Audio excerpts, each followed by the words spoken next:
I woke up in a run-down farmhouse with a gorgeous girl in front of me, calling me her husband. A flood of memories hit me, and I realized I had died on the battlefield in my past life and transmigrated into a young man with my same name in the feudal Dagon dynasty. In this world, men heavily outnumber women with a 2-to-8 ratio.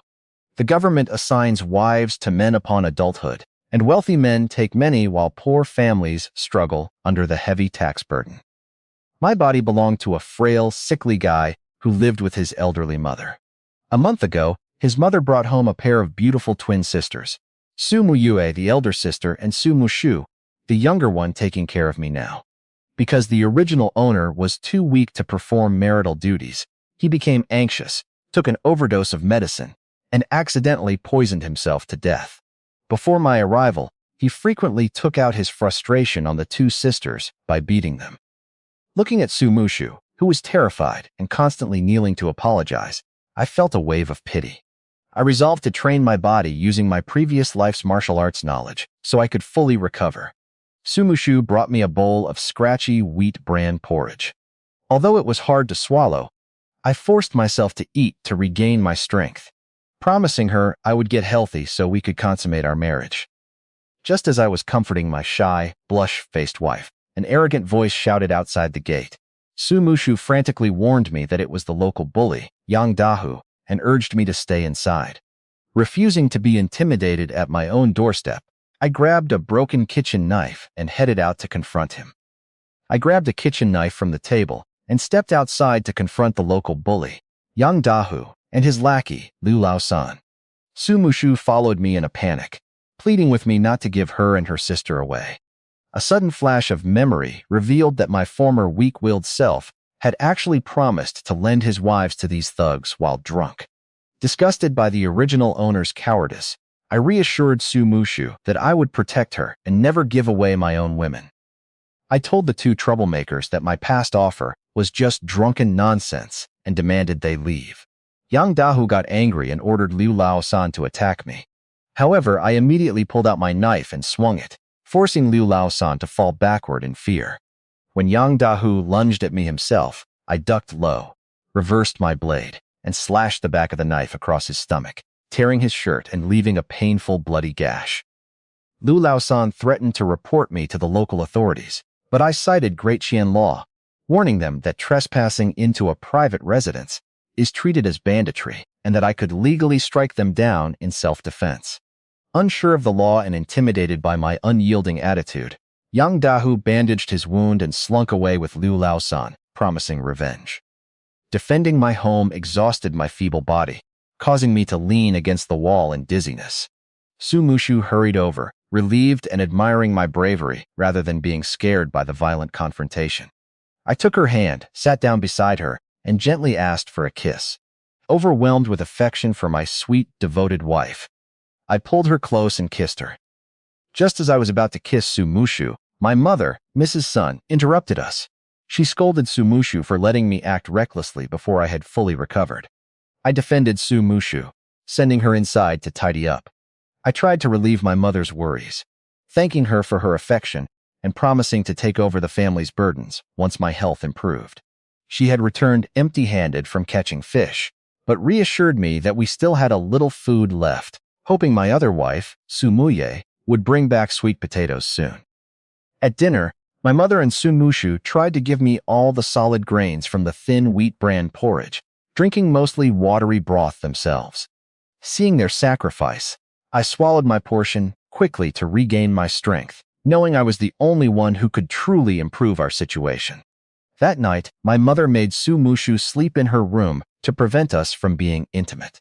Alone on my bed, I practiced the 8 great brocades of Taoism, a powerful internal cultivation technique from my past life. By morning, the meditation had restored my energy and made my body feel much lighter. I told my surprised mother and wife that a Taoist priest had taught me the practice for my health. After eating bitter, wild vegetable dumplings for breakfast, I grabbed a basket and a wood-chopping knife to search for food near the base of the mountains. Navigating through the dense brush, I found 2 wild pheasant nests and collected over 40 eggs. I drank 5 raw eggs on the spot to quickly replenish my energy and packed the remaining 45 carefully with dry leaves. Instead of taking the eggs home, I decided to take them to Dongming Town to sell, knowing my family would benefit more from trading them for coarse grains. I walked for 2 hours to Chengde restaurant. The restaurant manager offered to buy the wild pheasant eggs for 2 copper coins each, though he suggested I bring wild mushrooms instead next time.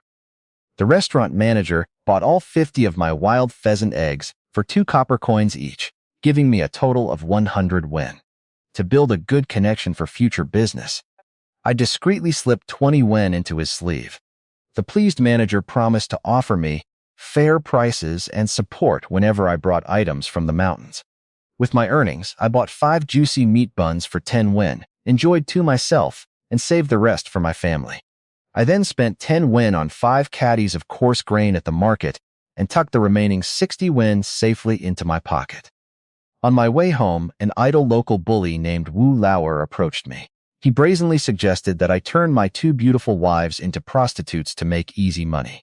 Disgusted by his filthy proposal, I told him off.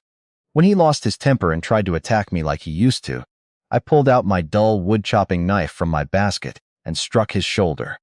I then tackled him to the ground, beating him until his face was bruised and bloody. Terrified by my sudden toughness, Wu Lauer begged for mercy and promised to leave me alone. When I made it back to the village, my mother and Su Mushu were frantically looking for me, afraid something terrible had happened. I led them back home, set down the basket, and proudly presented the 5 caddies of coarse grain for dinner. My mother gasped in shock, terrified that I had sold Su Mushu to a brothel to afford it. Seeing Su Mushu turn pale with fear, I gently patted her hair and reassured them both that every coin had been earned through my own honest effort. I reassured Su Mushu that I was working on recovering my health and would never give her away. To cover my visit to the mountains, I lied to my mother and wife, telling them I made money by catching fish and crabs in the river. Both of them broke into tears, worrying that I would catch a cold and urging me to protect my health since I was the backbone of our family. To prove I was no longer a sickly weakling, I explained that a meditation method from a Taoist priest was healing me. I then performed a backflip and executed a set of military boxing moves on the spot. My mother and wife were stunned.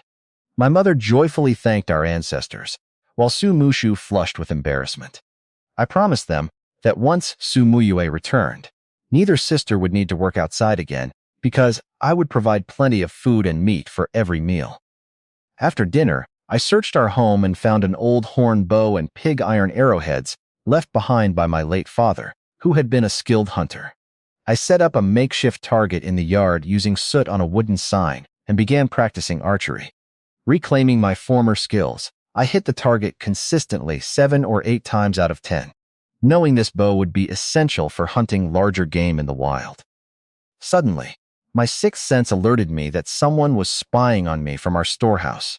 I drew my bow, aimed directly at the shed, and demanded the intruder come out before I shot. Frightened, a thin young girl in a worn floral jacket stepped into the moonlight. It was a girl named Chow Chow, who stood there nervously, stammering and unable to explain why she was hiding in our storehouse. The intruder hiding in my storehouse turned out to be Pan Chow Chow, the daughter of the village's notorious deadbeat, Pan Laowai. She is a remarkably beautiful, skilled, and hard-working girl in our village. When I threatened to send her back home, she broke down in tears, begging me for help. She explained that her father was planning to sell her to a brothel, and she had run away in desperation. My mother, Mrs. Sun, comforted Chow Chow warmly. In fact, before the government assigned me my twin wives, my mother had tried to arrange a marriage with Chow Chow because of her strong work ethic and beauty, but her father refused, wanting a higher price. Seeing her at our doorstep, my mother suggested that I take Chow Chow as my third wife. She pointed out that under Great Qian law, a married woman belongs to her husband's family, meaning her father would lose all legal rights over her. Chow Chow immediately dropped to her knees, weeping and begging me to marry her. She promised to work hard, support herself on minimal food, and bear me a son. Although the offer of another beautiful wife in this era was tempting, I hesitated to take advantage of her desperate situation, especially while struggling to support my current household. I told her she could temporarily hide in our storehouse and offered to reason with her father later, emphasizing that marrying into my family required the consent of my existing wives. At that moment, Sumushu walked in with a bowl of food for Chow Chow. Overhearing my words, my sweet wife timidly spoke up, stating that she fully agreed to the marriage and was more than willing to serve me alongside Chow Chow. Sumushu genuinely encouraged me to take Pan Chow Chow as a concubine, emphasizing that a husband is the head of the household and that having Chow Chow help take care of me would allow her and her sister to work with peace of mind. Although my mother eagerly agreed, I pointed out that Chow Chow was still a few months shy of the legal marriage age.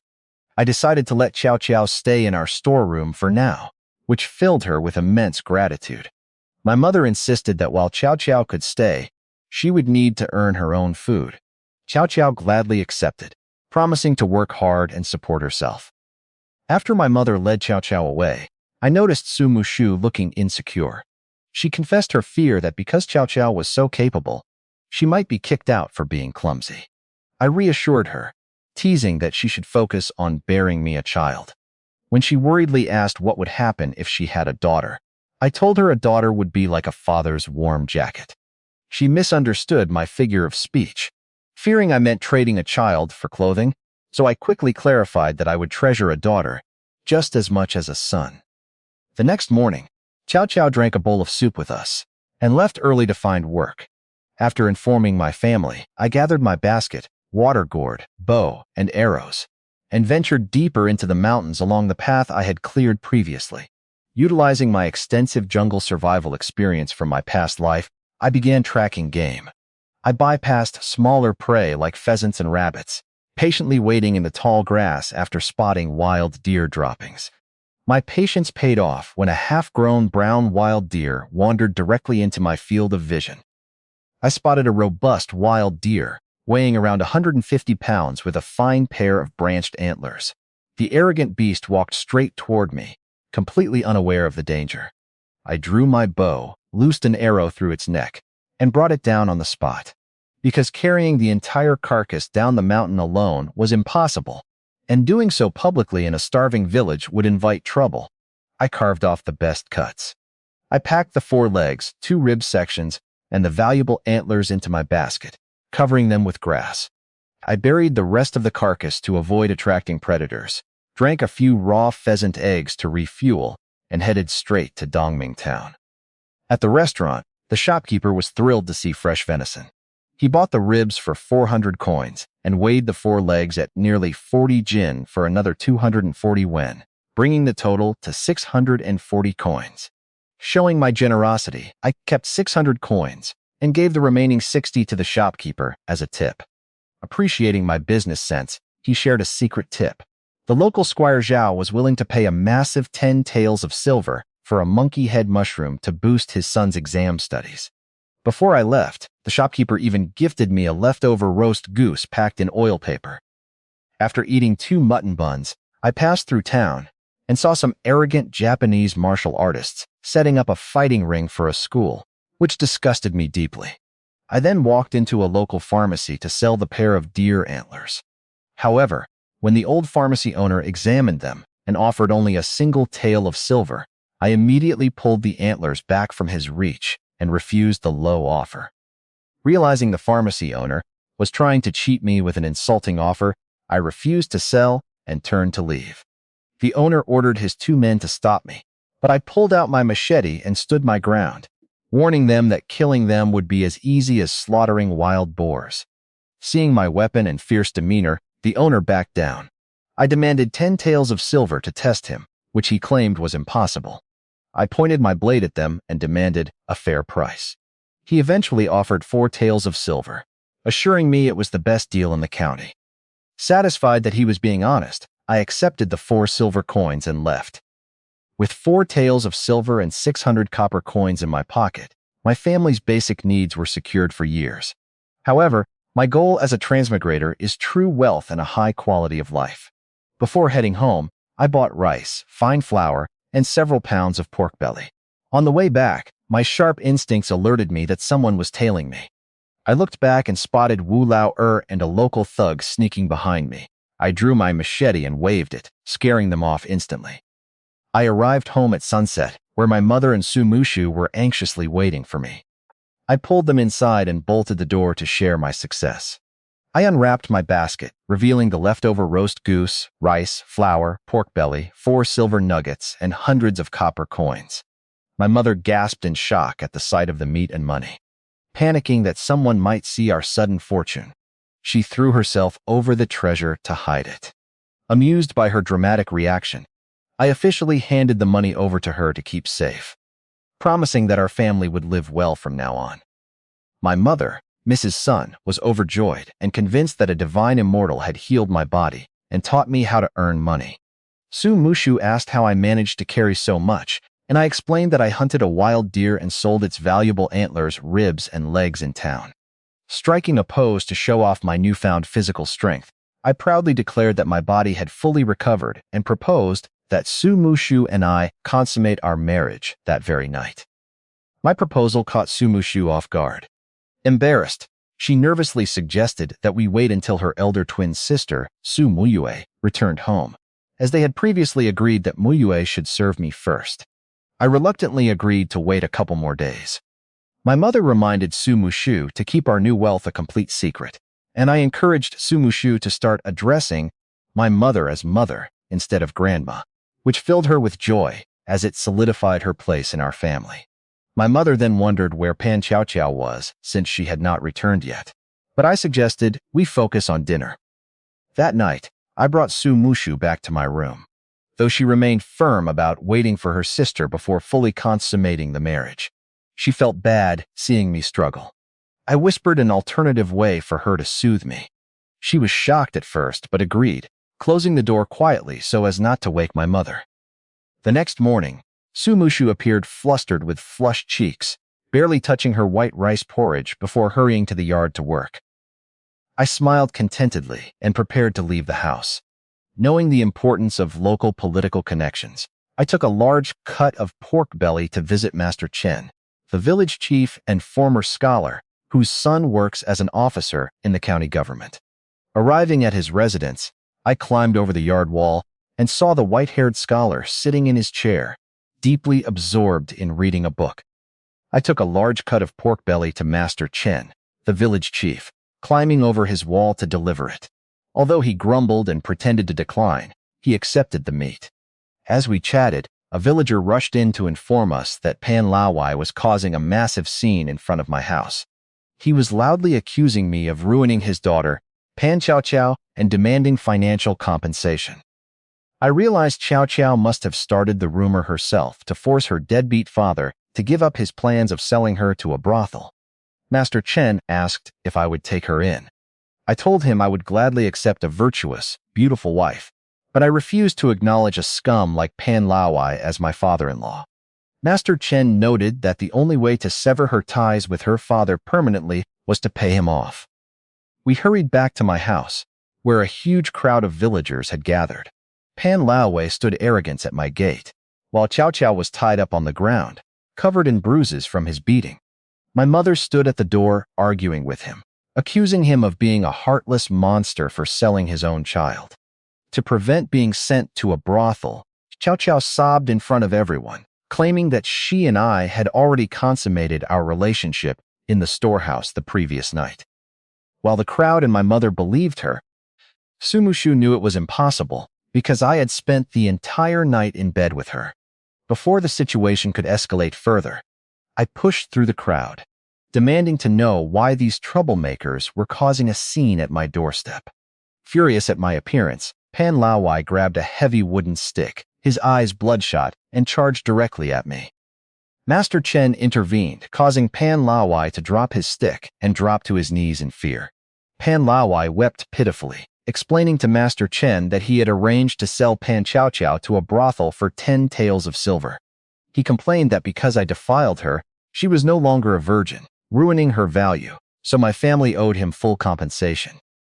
Master Chen took charge to resolve the dispute publicly, according to village rules. He asked me if Chow Chow's claims about us being together in the storehouse were true. To protect Chow Chow and secure her freedom, I admitted to it.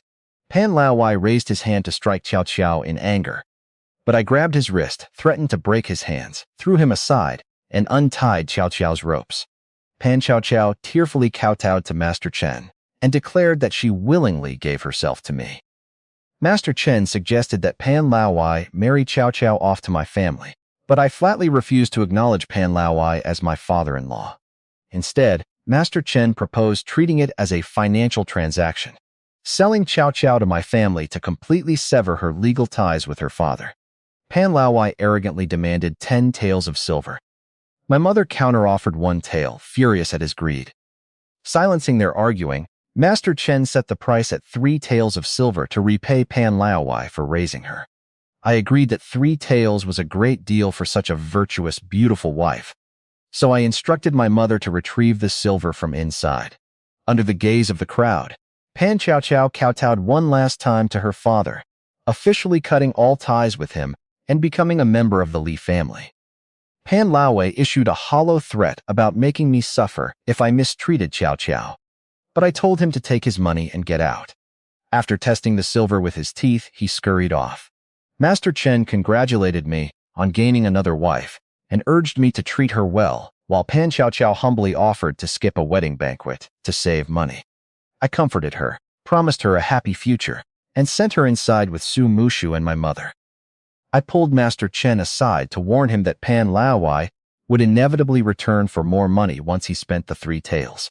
Master Chen agreed to handle him if he caused trouble, reminding me not to hit her father. However, I made it clear that I would not hesitate to defend myself against anyone. Inside, Su Mushu tended to Chow Chow's wounds while my mother happily went to the kitchen to render fat from the pork belly for my wives. Left alone with the girls, I teased Chow Chow about how her lie ruined my reputation, jokingly suggesting we go to the storeroom tonight to make her claim true. Seeing her blush furiously, I laughed, patted her hair, and reassured her that I was only joking and that our family would protect her. Wanting to try a new way of gathering food, I found an old iron hook in the shed, bent it into a 2-pronged fork, and attached it to a wooden stick to craft a makeshift harpoon. Carrying my basket and harpoon, I walked down to the nearby riverbank. I found it crowded, with local villagers trying their luck, though I doubted they would catch much, with so many people scaring the fish away. I sat patiently on a rock by a secluded section of the riverbank, holding my makeshift harpoon. When no fish appeared after 15 minutes, I spotted a small crab crawling between the rocks. I smashed the crab into a pulp, rolled it into a ball, and tossed it into the water as bait. While waiting, Yang Yume, a pretty young widow in our village, walked over with a small bamboo basket. Because her husband was killed by bandits right after their wedding, the villagers shunned her as a jinx and spread cruel rumors that she was no longer a virgin. I greeted her kindly, offering her sympathy and promising to give her a fish if I had good luck today. Touched by my empathy, she opened up about the pain of being ostracized.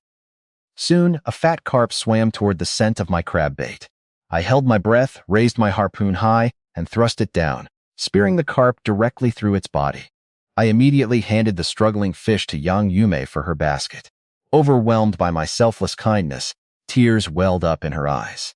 When I backed away nervously to avoid village gossip, she playfully teased me before blushing deeply and hurrying off, inviting me to come over for fish soup sometime. I stayed a while longer and speared a large grass carp. Whistling happily, I carried my catch back home.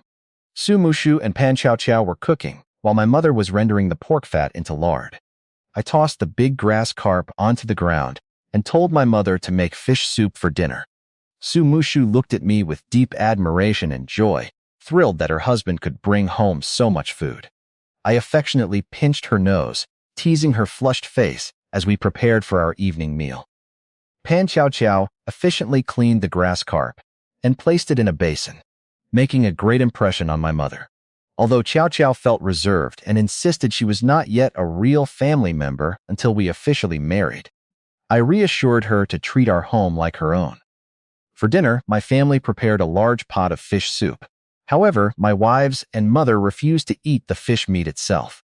Su Mushu only drank the thin broth, My mother kept piling fish and roast goose into my bowl, and Pan Chow Chow squatted in a corner with a plain bowl of rice soup, unwilling to sit at the table.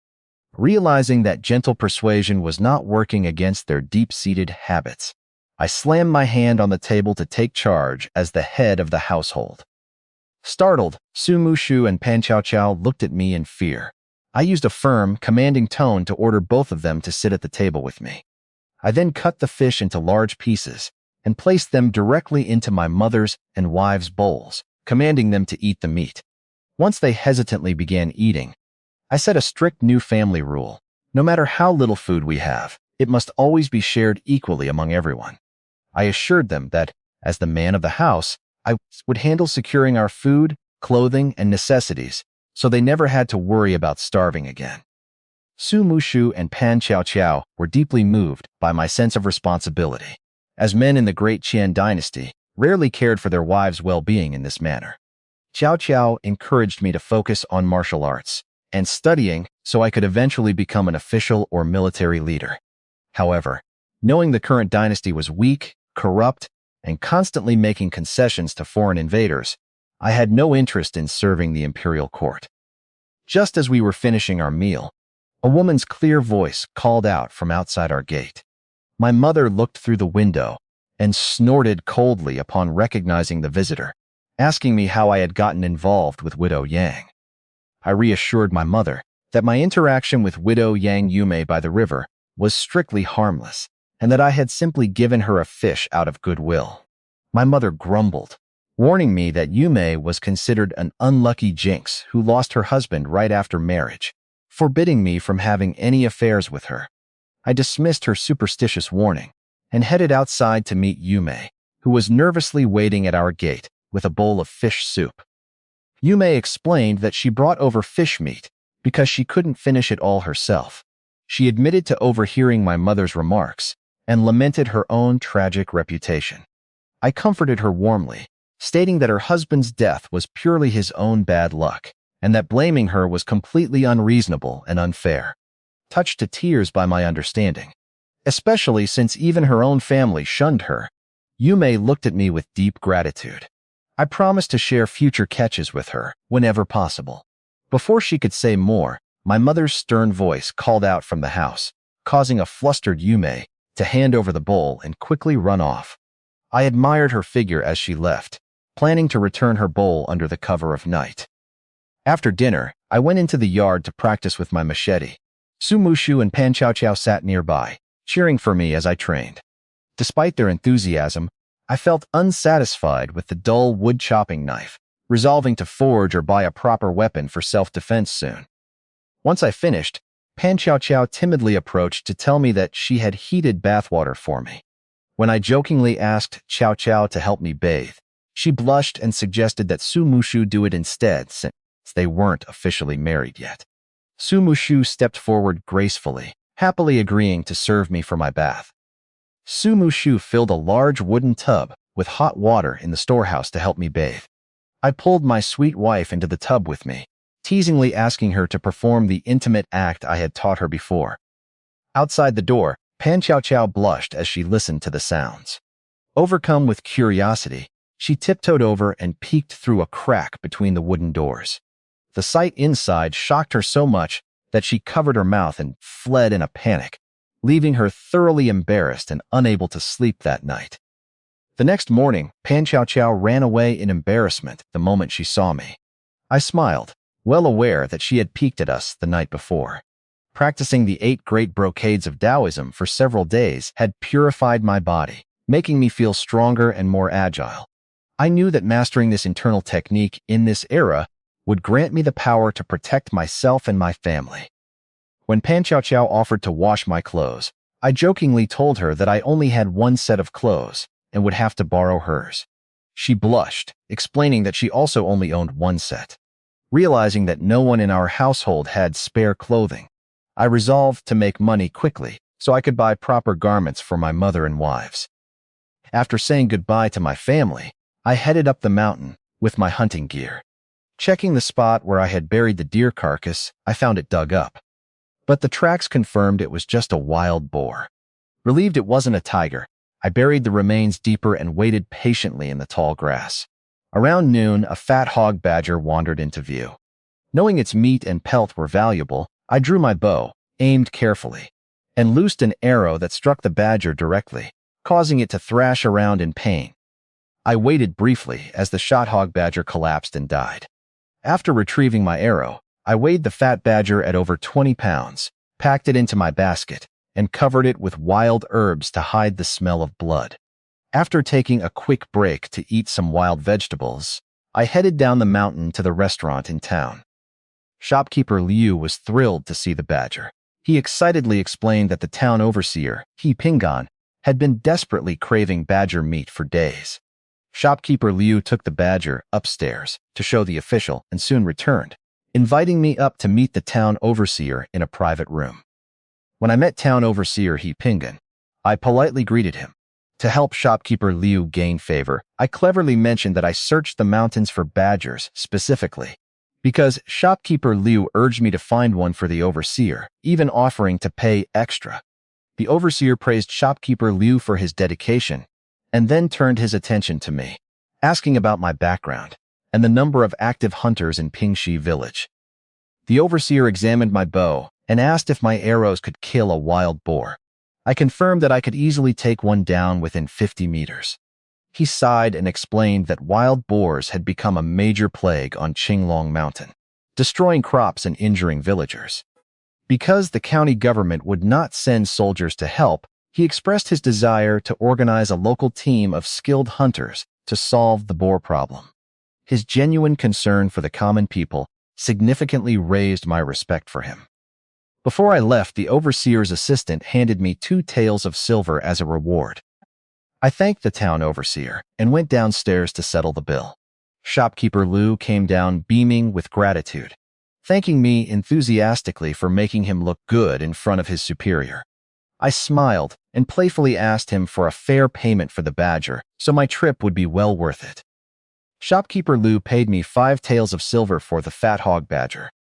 When I tried to share a portion of the payment with him as a gesture of goodwill, he firmly declined, stating he was glad just to help me out.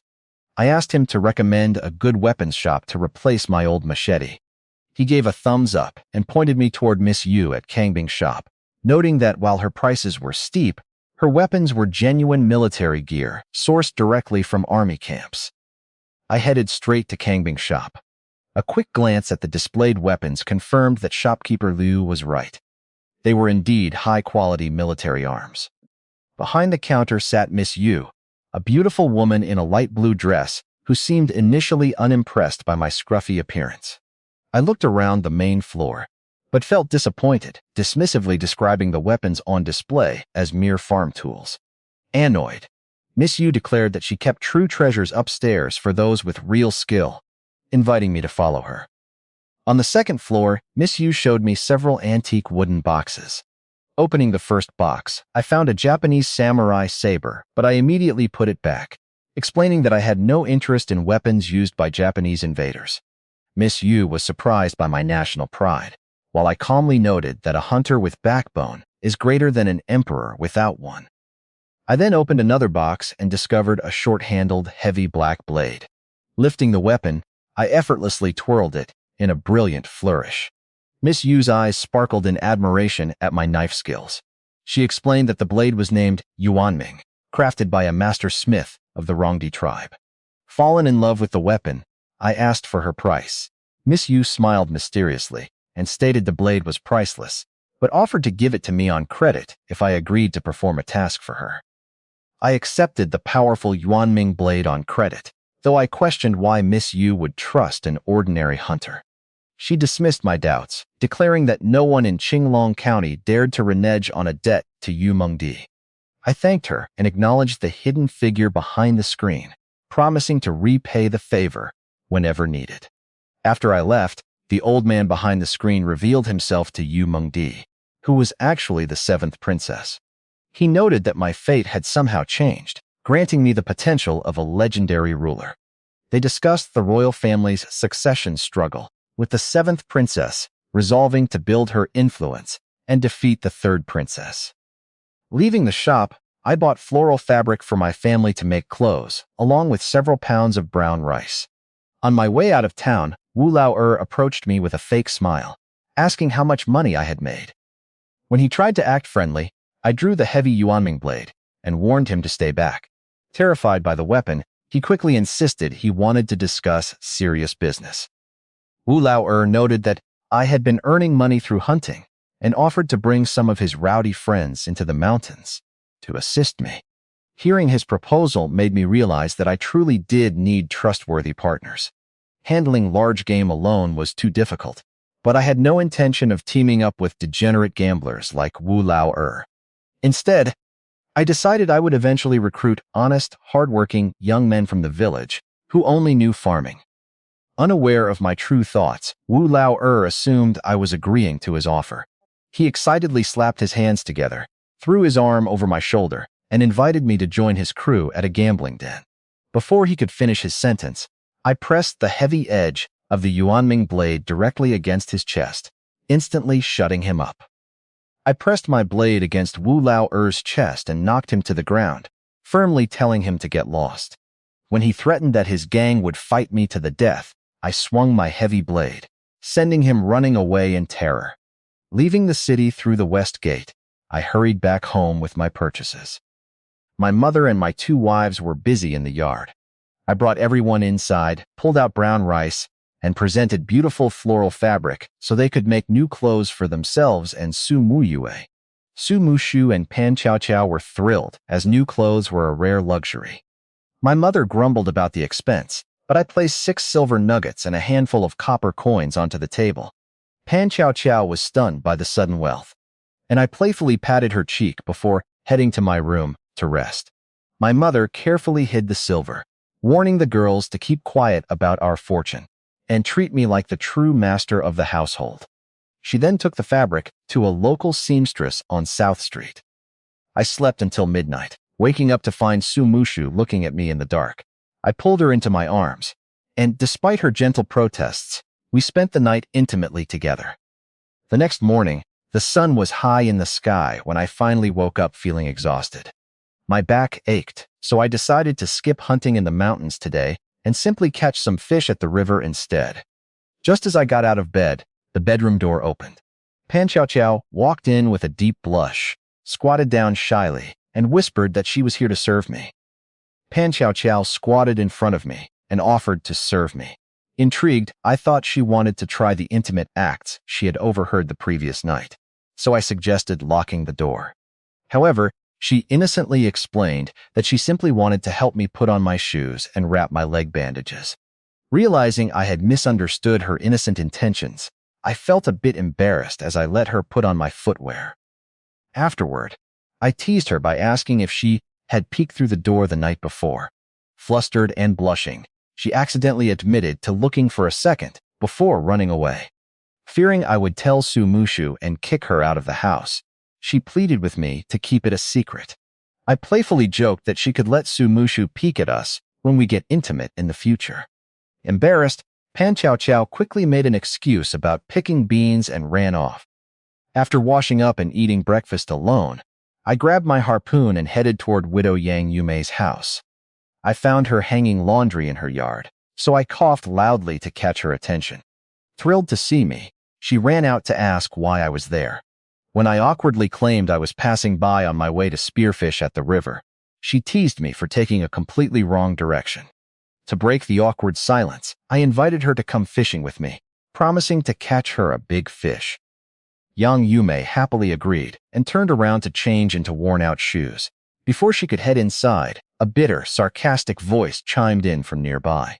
A burly woman sitting on the neighboring wall eating sunflower seeds began insulting us both, mocking Yumei as a restless widow, ruining her family's reputation, and calling me a useless, disrespectful, lazy bum.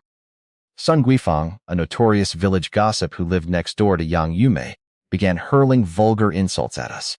She accused Yumei of being a shameless, unfaithful woman looking for a man, and claimed that our fishing trip was just a cover for an affair.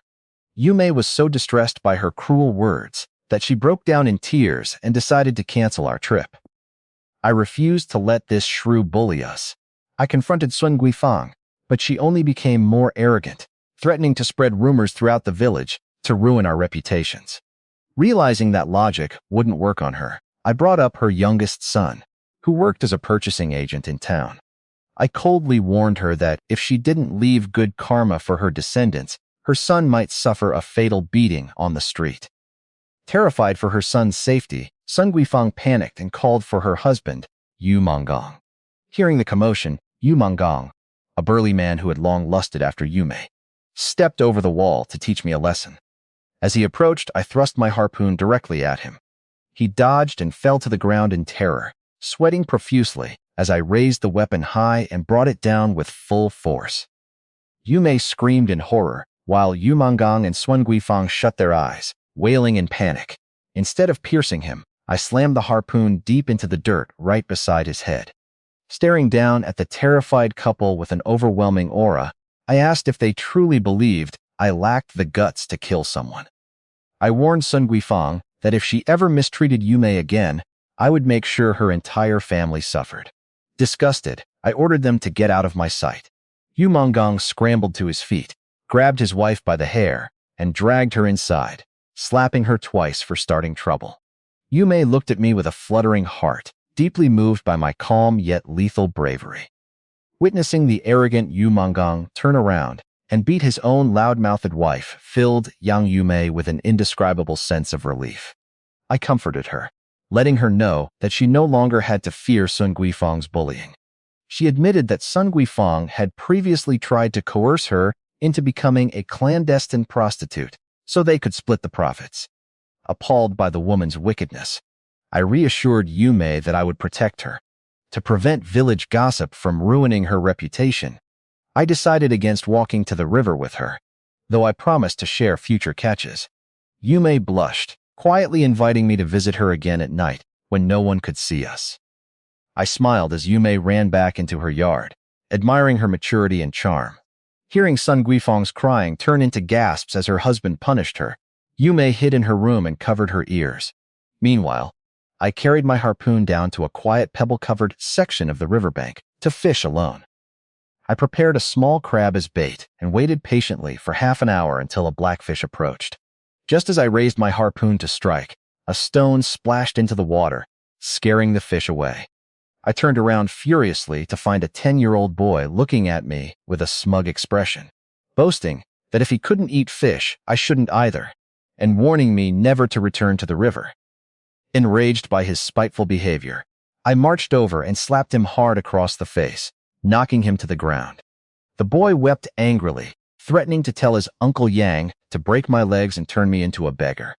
Recognizing him as Hu Jiawang's son, I realized that Yang Dahu was the boy's mother's lover and had clearly taught the child his vicious attitude. Refusing to tolerate such spoiled malice, I smiled coldly and declared that for Yang Dahu's sake, I would deliver another harsh slap, sending the boy tumbling through the air onto the dirt. I taught Hu Jiawang's spiteful son a harsh lesson with a few slaps and a kick, warning him to stay out of my sight before letting him walk away crying. Knowing the malice hidden in the boy's eyes, I felt no guilt for putting him in his place. Returning to the river as sunset approached, I speared a 4-pound carp. I used a sharp stone to gut the fish and cut it in half, keeping the tail section for my family and taking the head section to Widow Yang Yume under the cover of night. I climbed over Yume's low wall and knocked gently on her door. After she got dressed and opened it, I handed her the half fish, reassuring her that my family had plenty to eat. She accepted the gift, thanked me shyly, and quickly closed her door, barely suppressing the urge to invite me inside. I returned home, ate a quick dinner, and began practicing with my heavy blade in the yard. Su Mushu and Pan Qiao Qiao watched me in awe. Afterwards, I picked up my bow and arrow and proposed a bet to dig a trench for my ultimate goal of bringing both wives into my bed. I offered to blindfold myself and shoot 3 arrows. If I hit the bullseye every time, both girls would have to stay in my room that night. But if I missed, I would give them each a gift. Both Su Mushu and Pan Qiao Qiao hesitated, feeling that shooting blindfolded was impossible, but they worried about the intimate nature of the reward. Pan Qiao Qiao blushed, noting she was not officially married to me yet. Feigning hurt and indignation, I untied my belt, pointed to my eyes, and declared with utmost seriousness that I merely wanted to talk about life and ideals with them, scolding them for viewing an honorable man like me as a lecherous scoundrel. I put on a hurt, righteous act, pretending to be deeply wronged by my wife's suspicions. Sumushu and Pan Chao Chao quickly gave in. I swore that even if I won the bet by hitting the bullseye, I would not cross any major boundaries, and that they could keep an eye on each other. Su Mushu agreed to the wager, and Pan Chao Chao followed her lead. Su Mushu blindfolded my eyes tightly with a cloth strip. I pulled out my first arrow and deliberately missed the target to ease their nervousness. My second arrow struck the edge of the wooden target. On my third and final shot, I carefully adjusted my angle, drew the bowstring back, and loosed the arrow. It flew through the air with a sharp whistle and struck dead center in the bullseye. Pan Chao Chao cheered in total amazement, temporarily forgetting about the stakes of the bet. When she realized what hitting the target meant, she panicked, but Su Mushu gently reminded her that a bet is a bet. Pan Chao Chao obediently accepted defeat. That night, I achieved my goal of sharing a bed with both of my wives under the same quilt. I kept my promise and refrained from taking the final step, focusing instead on holding, cuddling, and getting them comfortable with my intimacy. Early the next morning, my mother saw both Su Mushu and Pan Chao Chao leaving my room. Far from being angry, she smiled with satisfaction, hoping for grandchildren soon. I cooked a pot of coarse grain rice and stewed the remaining half carp into a rich fish soup for breakfast. While eating, Pan Chao Chao innocently asked why there was only half a fish. My mother snorted coldly, remarking that the other half was likely given to a shameless widow who targeted other women's husbands. After breakfast, I packed my gear to go hunting in the mountains. Before I could step out the door, my mother pulled my sleeve and asked directly if I had taken a liking to widow Yang Yume. I claimed I simply felt sorry for her living alone, but my mother saw right through me. She sighed and warned me that while helping Yume was fine, now that I had the means, I must never marry her into our family. My mother warned me that while she understood keeping widow Yang Yume as a mistress on the side, I must never officially marry such an unlucky jinx into our family. Knowing I could not change her deeply ingrained superstitions, I simply nodded and headed out to hunt. Navigating through the wet morning dew, I trekked deep into the forest and crouched in the tall grass. Small game no longer interested me, but my luck started out poor. A sudden sneeze scared off a wild deer. As I prepared to leave empty-handed around noon, I heard a sharp hissing behind me. Turning around carefully, I spotted a highly venomous golden-tailed white flower snake flicking its tongue at me. Recognizing its immense medicinal value, I saw it as a gold mine rather than a threat. Thanks to my past experience as a jungle warfare expert, I stepped on its back half and pinned its head with my hand before it could bite my foot. I jammed a wooden stick into its open jaws so it couldn't snap shut, tied it up tightly with a cloth strip torn from my clothes, and placed it securely in my basket. On my way down the mountain, 2 pheasants tried to run from me, so I loosed 2 arrows and brought them both down as well. I went straight to the pharmacy in Dongming town. The owner gasped when he saw the live golden-tailed white flower snake. He offered me 5 taels of silver, honestly admitting he could resell it in the county seat for 8. Wanting to save myself the long trip, I agreed to the deal and accepted the 5 taels. With 2 pheasants left in my basket, I decided to drop them off at Kangbing's shop as a gesture of goodwill toward Miss Yu Mengdi for lending me the Yuanming blade. When I arrived, Yu Mengdi was scolding her workers. She initially mocked me for using a divine blade to hunt pheasants and asked if I expected wild game to clear my debt. However, after a subtle cough echoed from behind the inner curtain, her attitude instantly softened, and she politely thanked me and ordered her servant to fetch tea. Noticing her sudden shift in demeanor, I looked toward the inner hall, sensing that something fishy was going on. Miss Yu Mengdi invited me to sit down and served me top-quality tea. Noticing her sudden polite attitude, I told her to drop the formal titles and simply call me Li Heng, while I agreed to call her Mengdi. I offered to repay her favor for lending me the Yuanming blade by helping her with whatever was troubling her. She explained that while she could not reveal the matter yet, she would definitely seek my help when the time came. Mengdi then asked about my martial arts rank. Since the original owner was completely ignorant about this, she explained that martial artists evaluated by the court are granted ranks from 1 to 9, receiving a monthly stipend. A first-rank fighter receives 1 or 2 taels of silver a month, while a 5th-rank instructor in the army earns 40 taels for teaching just 3 days a month. Intrigued by the opportunity to earn substantial money, I expressed interest in receiving a rank. Mengdi offered to use her military connections to arrange an evaluation for me. After I took my leave, Mengdi and her hidden teacher discussed an upcoming battle against visiting Japanese samurai. Her teacher advised her to seek help from higher authorities in the capital rather than risking a loss, explaining that requesting aid would show proper respect to imperial power and prevent her rivals from outmaneuvering her. Upon leaving the shop, I bought 2 steamed buns for lunch. Holding 5 taels of silver from selling the venomous snake, I decided against giving all the money to my mother, knowing her overly frugal nature would prevent her from spending it. Instead, I resolved to use my funds to buy a plot of land from Master Chen and build a spacious new home for my growing family. As I walked through town, a peddler carrying a shoulder pole passed by. Realizing that relationships require thoughtful care, I stopped the peddler to look for small trinkets and gifts for my wives to keep building our happy life together. I asked a traveling peddler for small items that women would like.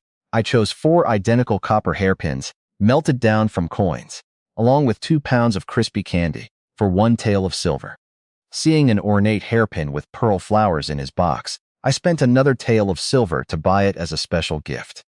Delighted by my generous business, the peddler even gave me 2 small sugar figurines. As I prepared to head home, I saw a large crowd rushing toward the west gate. Villagers were shouting that the Zhao family's second young master was giving away silver. Curious, I followed the crowd and found a platform set up by second young master Zhao, a wealthy young man in purple silk.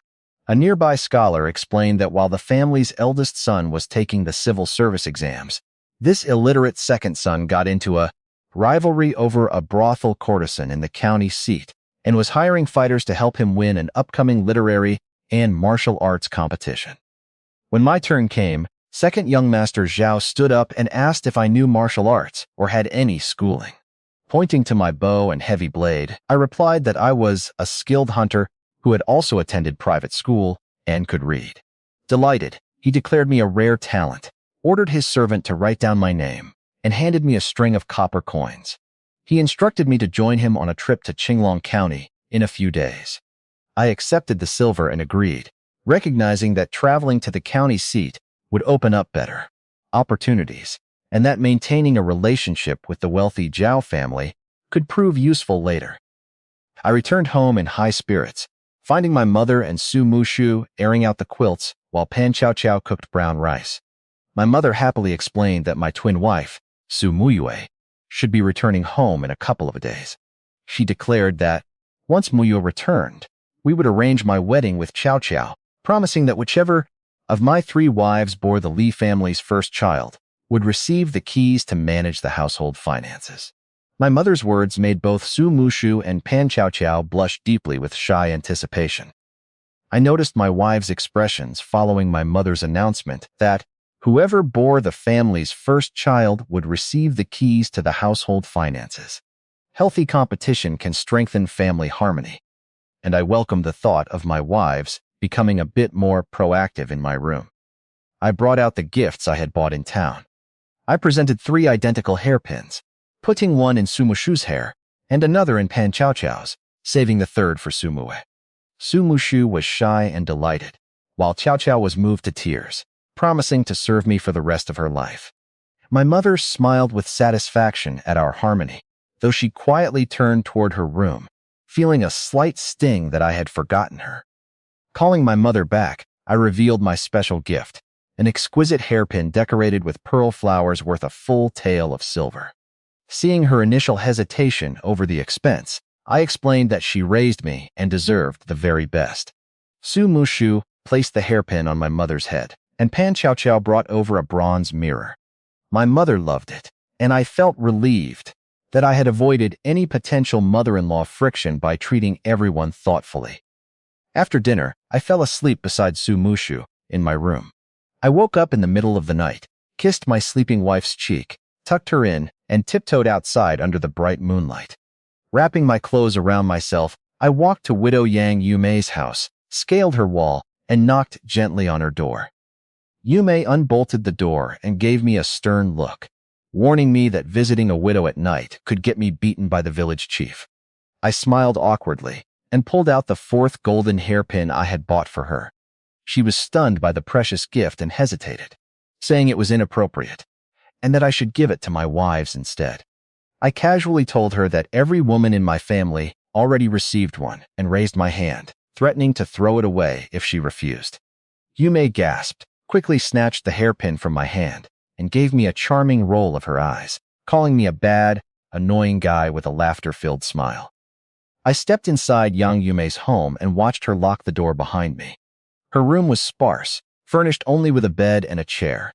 She retrieved a red candle from her wedding dowry and lit it, her beauty glowing beneath the candlelight.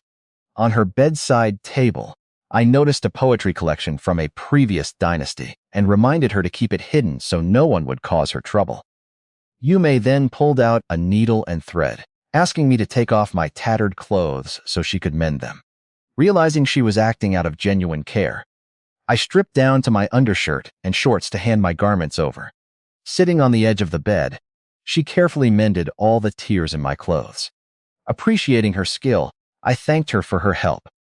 As I turned to leave, Yumei softly asked if I truly desired her, and whether I was simply attracted to her looks like other men. I answered honestly, admitting that as a man, I was naturally drawn to her beauty and feminine charm. But I respected her deeply and was not merely looking to play games. Yumei smiled, reassured by my candor. She asked me to stop calling her sister-in-law, as it reminded her of her past marriage and the cruel rumors that she was a jinx. She told me to call her Sister Yumei instead, and urged me to convince my mother before coming to pursue her openly. Wearing the golden hairpin I gave her, she smiled sweetly under the moonlight. After leaving her house, I walked toward the edge of the village woods, deep in thought about how to handle my mother's stubbornness. Just as I stopped near the trees to relieve myself, I heard noisy footsteps and the distinct sound of 2 people speaking Japanese. Surprised to encounter Japanese invaders in this area, I immediately ducked into the tall grass, taking advantage of the darkness to hide and observe them. Hiding in the bushes, I watched 2 suspicious men carry heavy, wriggling cloth bags. Speaking in Mandarin, the one named Miyamoto reminded the other, Yamamoto, that their master Takeshita required them to capture 300 young women for a pleasure boat. Hearing that they had already kidnapped 150 women, a surge of murderous anger rose within me. I leaped out of the grass to confront them. Yamamoto drew a short knife and lunged straight at my face, but I evaded his blow, kicked his knife into the air, and caught it. In a single swift motion, I slashed his throat, dropping him instantly. Miyamoto turned to flee into the bushes, but I hurled the knife, piercing his thigh. When he tried to threaten me with his samurai pride, I plunged the blade straight into his chest, killing him without hesitation. I tossed their bodies into a ditch and cleaned the fine Japanese dagger for myself. Turning to the 2 bags, I cut the ropes and freed the young women inside. They wore delicate gauze dresses, revealing them to be a wealthy lady and her maid. The maid gasped for air and asked where their captors were. When I indifferently replied that I had killed them both, she looked at me with terror and pulled her mistress away. Annoyed by her fear, I scolded her, explaining that these Japanese captors intended to sell them into prostitution on pleasure boats. Shocked by the truth, the 2 women stared at each other in horror while I asked if they could do me a small favor in return for saving their lives. I introduced myself to the 2 rescued women, explaining that I needed their help to report the Japanese abduction plot to the town overseer. To my surprise, the young lady introduced herself as He Xianqi, and her maid as Kuiju, revealing that the town overseer, He Pingan, was actually her father. Realizing I had just saved the town overseer's daughter, I offered to escort them home safely. Along the way, I kept the mood light with jokes and conversation. I reminded them to keep their abduction quiet to protect their reputations in the village.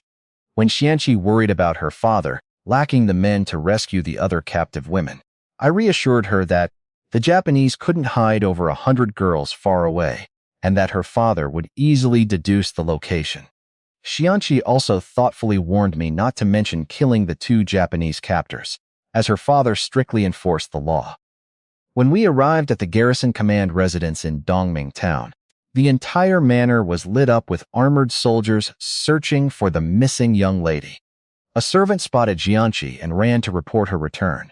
Soon after, town overseer He Pingen rushed out in full armor, relieved to see his daughter safe. Recognizing me as the hunter who had brought the badger to the restaurant, he asked why we were together. I quickly claimed that Xianqi and Chuizhu had lost their way during an evening stroll in the countryside, so I escorted them back. He Pingan sent his daughter and maid inside, then led me to a secluded corner. Looking at me sharply, he scoffed and demanded the true story, stating he was neither blind nor foolish enough to believe they had simply gotten lost given their disheveled appearance.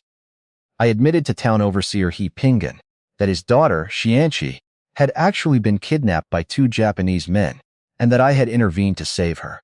I revealed that these captors were kidnapping women to sell into prostitution on pleasure boats and that they had already abducted over 150 victims.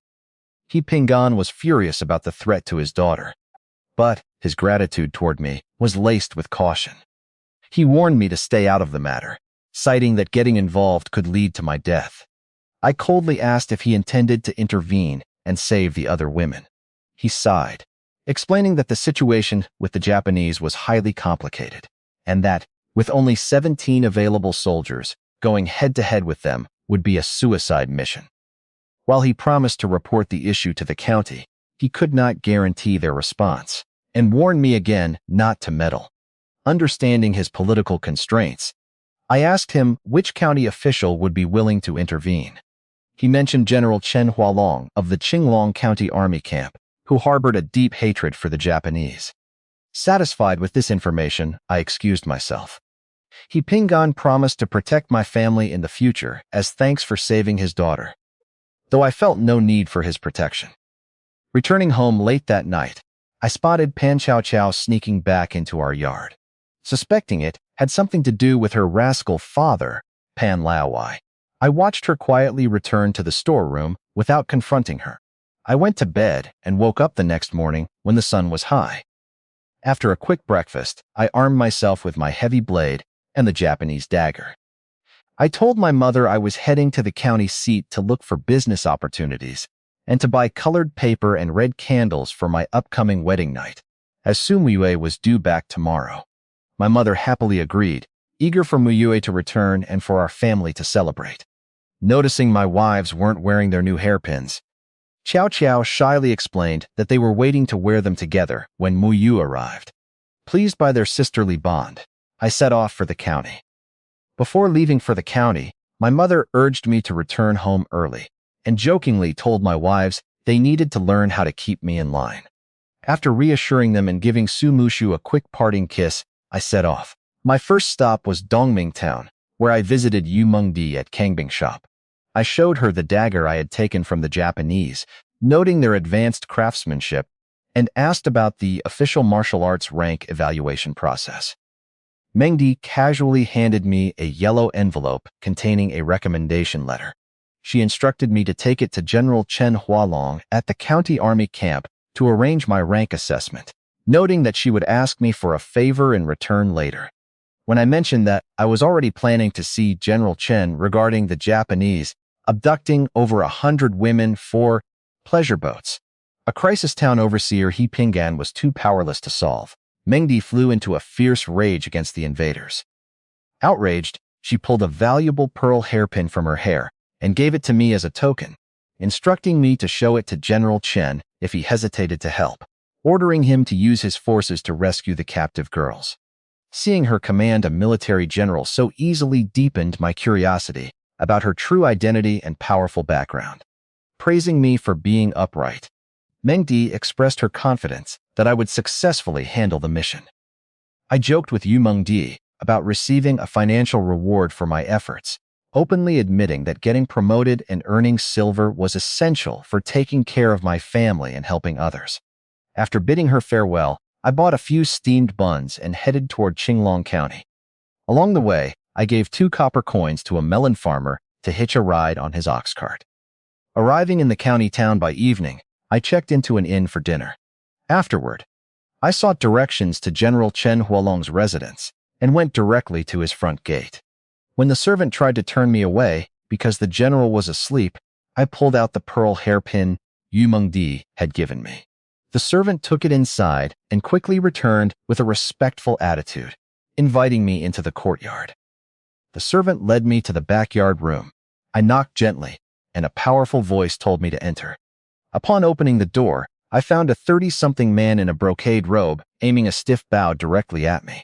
I immediately gripped the handle of my heavy blade, ready to draw and fight for my life if necessary. The man slowly lowered his bow, approving of my quick reflexes, and confirmed he was General Chen Huolong. I handed him Yu Mengdi's recommendation letter. After reading it, he felt slightly disappointed that I only wished to earn an official martial arts rank rather than join the army, but he agreed to arrange my evaluation for the following day. Before leaving, I brought up the true purpose of my visit, asking him about the Japanese. His expression instantly turned icy with intense hatred. I revealed everything I knew about the Japanese abducting over 100 young women to send to pleasure boats. Overcome with rage, General Chen crushed the teacup in his hand until blood mixed with the spilled tea. Seeing his reaction, I knew the captive girls had a real chance at survival with his army involved. General Chen turned to me with fierce, murderous intent, demanding to know if I knew where the Japanese were hiding the girls. I suggested to General Chen Huolong that since the Japanese were operating near Dongming town, their hideout for the kidnapped women must be nearby. Pleased with the clue, General Chen immediately began mobilizing his forces. Feeling satisfied that the situation was being handled, I took my leave and told him I was staying at the Juyu Inn. Walking south toward the lake in Qinglong County, I saw fireworks exploding in the sky. Young men and women from wealthy families gathered near an arched stone bridge. Standing on the bridge, I reflected on how class created a huge divide in society. As I was lost in thought, someone bumped into my back. It was a scholar in white robes whose arrogance demanded to know why a commoner like me was on the bridge. I tried to walk away, but he aggressively accused me of being ill-mannered. Enraged, I drew my heavy blade and held it to his neck, warning him that I would cut out his tongue. Terrified by my murderous glare, his legs buckled, and he collapsed onto the steps. The surrounding crowd backed away in shock.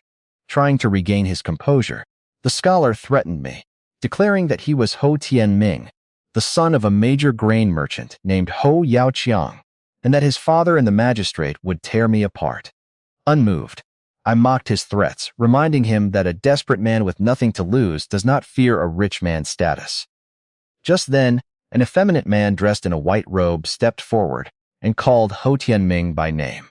The scholar immediately pleaded for help. The man politely asked me to put away my weapon for the sake of his mistress, Miss Meng Wu from Lingyan Pavilion. Realizing Lingyan Pavilion was a brothel, I made a casual comment about her background.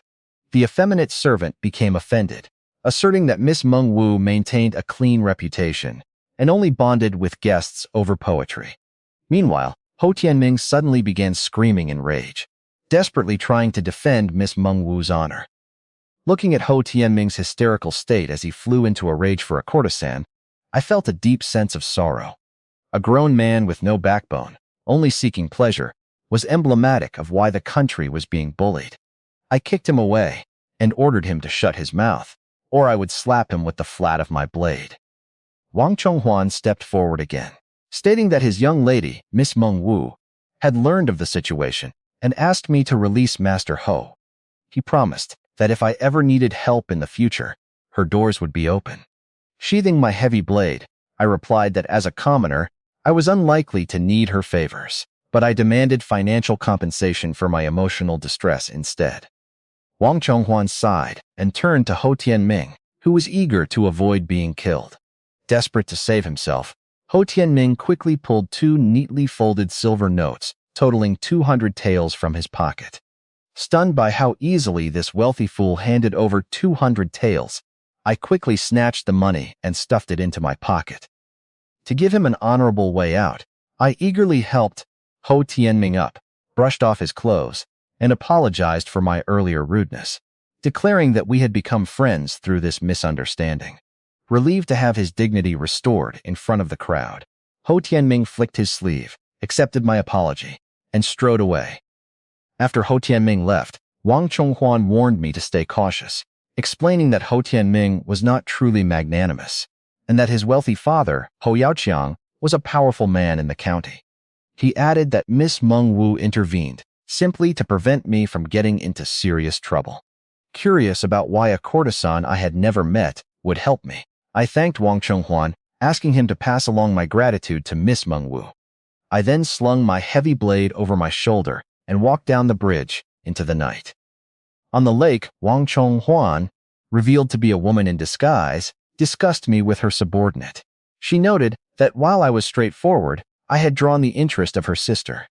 Her subordinate warned that Ho Tianming's doting father, the wealthy Ho Yaoqiang, would likely seek revenge on me.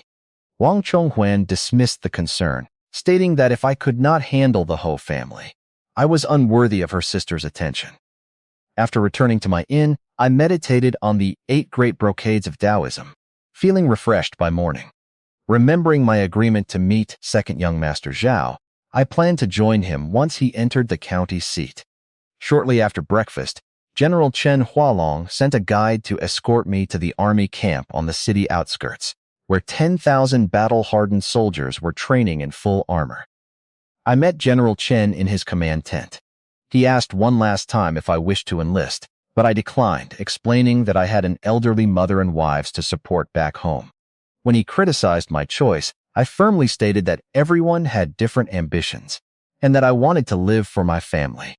Shifting the focus, I declared my intention to take the 5th rank assessment to become a military instructor. General Chen led me out to the central training grounds and signaled his troops. The 10,000 soldiers assembled, letting out a deafening battle cry. Intent on provoking his men, General Chen loudly announced that I looked down on their skills and claimed I could teach them real martial arts, stirring intense hostility among the crowd. Soldiers eagerly shouted to challenge me. I gave General Chen a wry smile, warning him that his speech was setting me up for trouble. He patted my shoulder and explained the rules. The 5th rank evaluation consisted of 3 tests: horsemanship, archery, and combat skill. He then clapped his hands and ordered his men to bring out the horses to begin the first trial. General Chen Hualong ordered his men to bring out tall, magnificent war horses. He presented the first test. I had to choose a horse, ride to a distant earthen slope, retrieve a bronze incense burner, and return before an incense stick burned out. I chose a fierce, arrogant chestnut horse, leaped smoothly onto its back, and grabbed the reins. When the horse tried to throw me off, I used my internal energy to pull hard on the reins, subduing the animal instantly. I galloped out of the camp, leaving the soldiers and General Chen stunned. Thanks to my past mercenary training and love for riding, I controlled the horse effortlessly.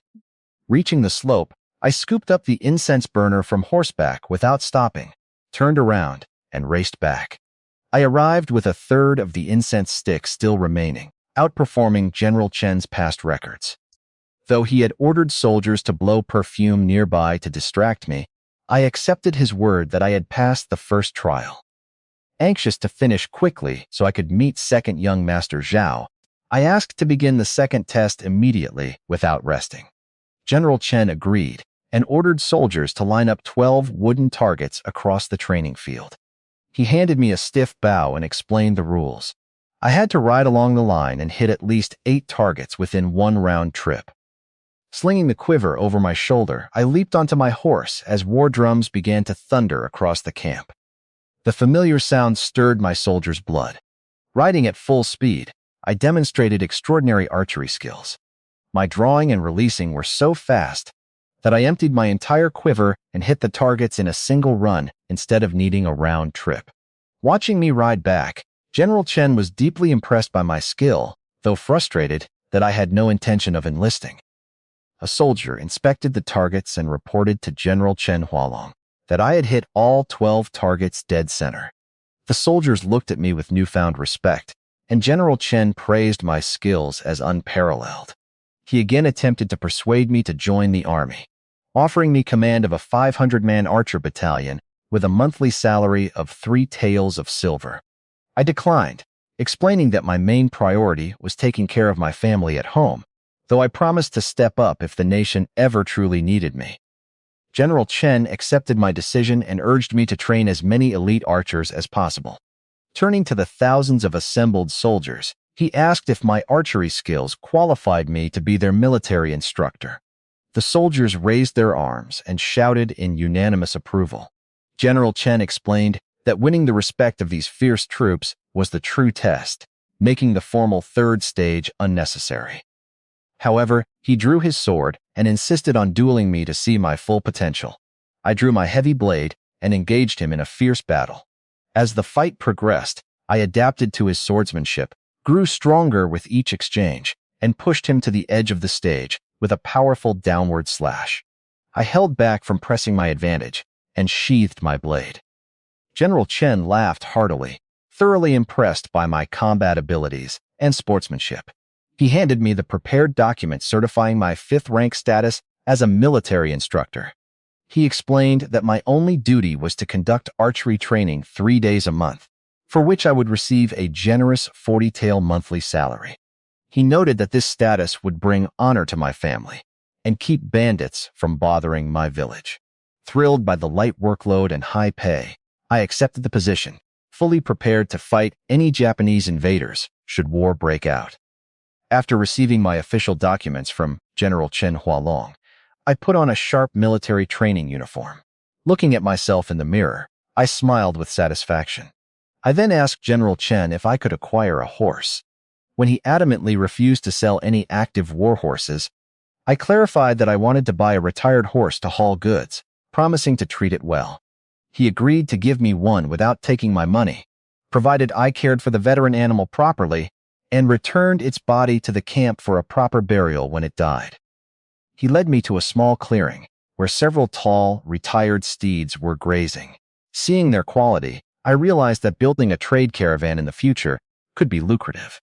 I picked a magnificent horse that was completely black, except for white patches around its eyes. As the stable master harnessed the fine animal, I mounted it, named it Wu Jue, and bade farewell to General Chen. I rode Wu Jue back to the inn, where the stunned waiter barely recognized me in my new outfit. I paid him extra copper coins to give my horse top-quality fodder with salted water. After settling my horse, I walked down to a tea house near the south gate to wait for second young Master Zhao's arrival. While drinking tea, I overheard 2 men at the next table talking about local girls vanishing. One mentioned a girl who went missing while digging potatoes, noting she was the 4th victim this month. The other added that a blacksmith's brother had heard women crying inside a dilapidated shack near Pumpkin Village. Intrigued by this critical lead regarding the abducted girls, I offered to pay for their tea and joined their table to ask for more details.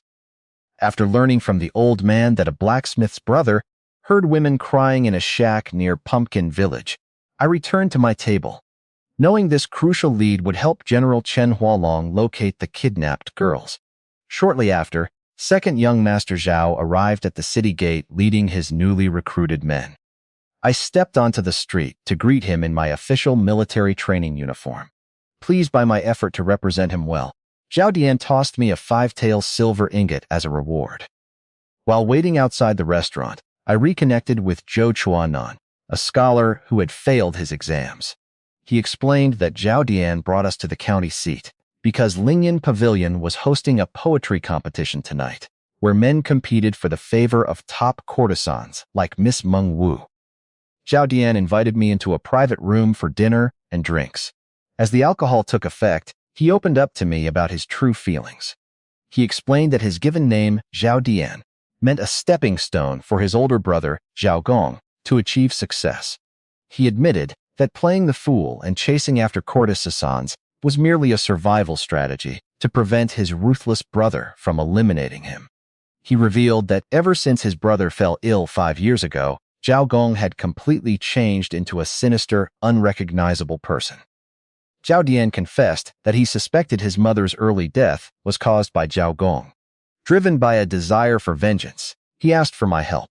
Recognizing that he was surrounded by his brother's spies, Zhao Dian offered to fund me so I could build my own influence and recruit men. He explained that having a loyal force under my command would allow him to fight back when his father passed away and Zhao Gong inevitably tried to eliminate him. I agreed to Zhao Dian's plan to build up a private military force, aligning with my own ambition to secure real power. I made it clear that he would need to provide the initial funding. To reassure him about the legality of our efforts, I revealed my new identity as a 5th-rank military instructor, appointed by General Chen Hualong. Overjoyed, Zhao Dian realized this official title would protect us from suspicion. We clapped hands 3 times to seal our pact. At nightfall, we headed to Lingyan Pavilion for the poetry competition. The venue was packed and brightly lit. The pimp at the door explained the tiered entry fees: 10 taels for standing room on the ground floor, 50 taels for VIP seats on the 2nd floor, and 100 taels for exclusive rooms on the 3rd floor, facing the courtesan's quarters on the 4th. Zhao Dian paid 100 taels to take us to the 3rd floor. Before going inside, I pulled scholar Zhou Chuanan aside and paid him to deliver an urgent message to General Chen Hualong regarding the location of the Japanese hideout near Pumpkin Village. Inside our private room on the 3rd floor, Zhao Dian casually wrote a few lines of fine calligraphy while admiring the 4th floor doors, where the top 5 courtesans resided. Shortly after, a timid girl in rags with a dirty face approached us. She nervously offered to sell herself for 1 tael of silver to pay for her mother's medical treatment. Feeling compassion, I pulled out a piece of silver and gave it to her without expecting anything in return. She wept with gratitude and kowtowed repeatedly, introducing herself as Liu Rumeng and telling me where she lived.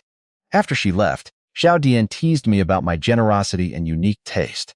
Looking down from the 3rd floor at the crowd below, I reflected on how rapidly my fortunes had changed, from struggling for survival to holding hundreds of taels in my pocket.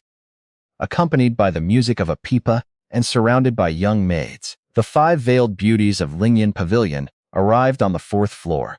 The previously boisterous venue instantly fell silent as the men tried to project a refined, easygoing demeanor. As I watched the festivities, I noticed Zhao Dian glaring angrily across the 3rd floor. Sitting opposite us was a young man in purple brocade named Hu Xian. Zhao Dian explained that Hu Xian had stolen his woman and previously hired local thugs to target him. He admitted that he had hired a crowd of commoners for protection and begged me to help him suppress Hu Xian to restore his pride. I pointed out that the scholars and farmers he recruited would likely flee if a fight broke out, leaving him vulnerable. Panicked, Zhao Dian briefly considered apologizing to Hu Xian before regaining his resolve and declaring he would not back down. I reassured him that I would keep him safe, no matter what happened. Gongs sounded, signaling the end of the opening dance, and a graceful host stepped forward to officially launch the Lingyan Pavilion poetry competition. She announced that Miss Mudan from the 4th floor would present the first challenge. Zhao Dian whispered to me that the 5 famous courtesans were named Mudan, Xiaoyao, Yingshuo, Liu Mei, and Hongyu, explaining that they were all renowned beauties skilled in serving men. A maid delivered a piece of embroidered silk to the host containing the first prompt. The host announced that since Miss Mudan grew up along the rivers of Jiangnan, the first round required all participants to compose a poem on the theme of the river. Hearing the topic, many suitors scrambled to rack their brains, while the scholars on the ground floor quickly picked up their brushes, desperate to make their 10-tael entry fee worthwhile. Given the topic river, I drew upon my knowledge of classic poetry. Zhao Dian struggled to write a poem, but when I looked at it, I told him it wouldn't impress Miss Mudan. He eagerly asked me for help, promising a generous reward if I could help him outperform his rival, Hu Xian. I picked up a brush and wrote out a famous poem, Li Bai's Looking at Tianmen Mountain, in flawless calligraphy. Zhao Dian was amazed by my talent, declaring it far superior to his brother's, and signed his name at the bottom before sending it up to the 4th floor. While waiting for the results, I remarked on how the poor scholars downstairs spent their hard-earned money at the brothel. Zhao Dian shrewdly explained that they were gambling on a chance at fame and fortune. Winning a top courtesan's favor could launch a scholar's career and provide financial backing. Soon, the host announced Miss Mudan's 3 chosen winners, Yang Beili, Wang Zhuwei, and Li Mingzhao. I was surprised that my submission didn't make the top 3, but I accepted the result calmly. Zhao Dian, however, was furious and suspected foul play. Suddenly, the host addressed the crowd, asking for Master Zhao Dian. When Zhao Dian identified himself, the host delivered a message from Miss Mudan. She stated that his submission was undoubtedly the finest work and deserved first place. But since he had used someone else's poem, he was disqualified for disrespecting the competition. Realizing Miss Mudan had watched me write the poem from the 4th floor, Zhao Dian was caught red-handed. The crowd immediately mocked him, and his rival Hu Xian stood up to taunt him for cheating. Remaining arrogant, Zhao Dian patted my shoulder and fired back at Hu Xian, boasting that even his page boy possessed enough talent to outperform everyone in the room and take the true championship. Determined to embarrass his rival, Zhao Dian threw down a 100-tael silver note to register me as an official contestant under my own name. I folded the note into a paper airplane, flew it to the host, and accepted the spot. Hu Xian immediately stood up in protest, claiming that allowing a page boy to compete insulted the nobility and scholars present. Zhao Dian fired back, declaring that anyone who looked down on a page boy had better possess superior talent first. Hu Xian then demanded that the poem I wrote for Zhao Dian be recited publicly so everyone could judge its merit. Facing the hostile crowd, I recited Li Bai's poem aloud. The heavenly gate is broken. The Chu River opens. The green water flows eastward and turns back here. The green mountains on both banks rise opposite each other, and a lone sail comes from the edge of the sun. The room fell completely silent before scholars began exclaiming at its brilliance. I challenged Hu Xian to share his own work to see how it compared, leaving him pale, silent, and humiliated. The host smoothed things over and provided me with my own table, tea, and paper. For the next round, Miss Yingshu set the theme as snow. I pondered briefly from the vast collection of classic poetry in my mind, selected a masterpiece, and wrote it down in my finest calligraphy. When the deadline arrived, the host collected all submissions. Miss Yingshu reviewed the entries on the 4th floor and selected her top 3. The host soon announced the winners, Liu Yuzhou, Yin Wushang, and myself, Li Heng. Zhao Dian leaped to his feet and cheered wildly, thrilled that his choice had proven superior once again. Meanwhile, the surrounding scholars stared at me in disbelief and frustration, humiliated that a mere page boy had won the favor of the Golden Flowers twice in a row. After my performance, Zhao Dian looked smug, while Hu Xian's face turned ashen. Attempting to save face, Hu Xian tried to poach me, suggesting that my talent was wasted as a page boy for Zhao Dian and promising to sponsor my career if I served him instead. Zhao Dian panicked, terrified I might accept, but I firmly declined Hu Xian's offer, stating that a true scholar lets his talent speak for itself rather than bad-mouthing others. My response reassured Zhao Dian and left the other scholars looking ashamed. As the poetry competition ended, a maid approached me with a message from Miss Mudan, inviting me to her private room for drinks and literature. Unwilling to delay returning home to my family, I politely declined the invitation and took my leave. Leaving Lingyan Pavilion, I noticed several suspicious men tailing me, clearly sent by Hu Xian. I quickly shook them off, retrieved my horse Wuxi from the inn, and rode toward the city gate. Late at night, as I approached the exit, a gang of over a dozen thugs armed with wooden sticks blocked my path. Their bearded leader yelled at me, but I remained calm and drew my heavy blade. When the bearded leader ordered his men to rush me, I spurred Wu Zhui forward, raising my blade in a charge. Intimidated by my fierce aura, the bearded leader panicked and fled to the side. Seeing their leader back down, the rest of the thugs scattered, too terrified to stand against my warhorse. I rode right through the ambush without taking a single blow. Before riding away, I tossed 2 copper coins on the ground and mockingly told them to return the money to their master, warning that I would come collect the rest from him soon. Refusing to let Huxian's ambush go unpunished, I rode my horse, Wu Jue, at top speed and returned home in just half an hour. When I entered the courtyard, my mother stood waiting nervously with a wooden stick, flanked by Su Mushu and Pan Qiao Qiao. They were stunned to see me dressed in a sharp black outfit and riding a fine black steed. I reassured them and explained that I had earned money working in the county seat. When I asked why Su Muyue had not come out to greet me, the atmosphere turned heavy.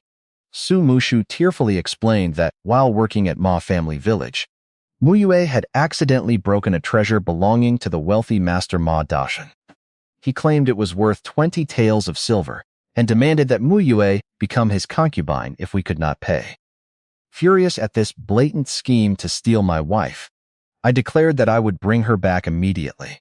Su Mushu worried about where we would find so much money, but I reassured her that I had no intention of handing my wife over to anyone. My mother tried to stop me, warning that the Ma family held massive influence in their village and that Master Ma's third son served in the county army camp. She suggested letting Muyue stay there to avoid conflict. Disgusted by the idea, I drew my heavy blade and chopped a wooden stake in half with a single strike. I told my mother that a real man who lets his wife be stolen might as well be dead.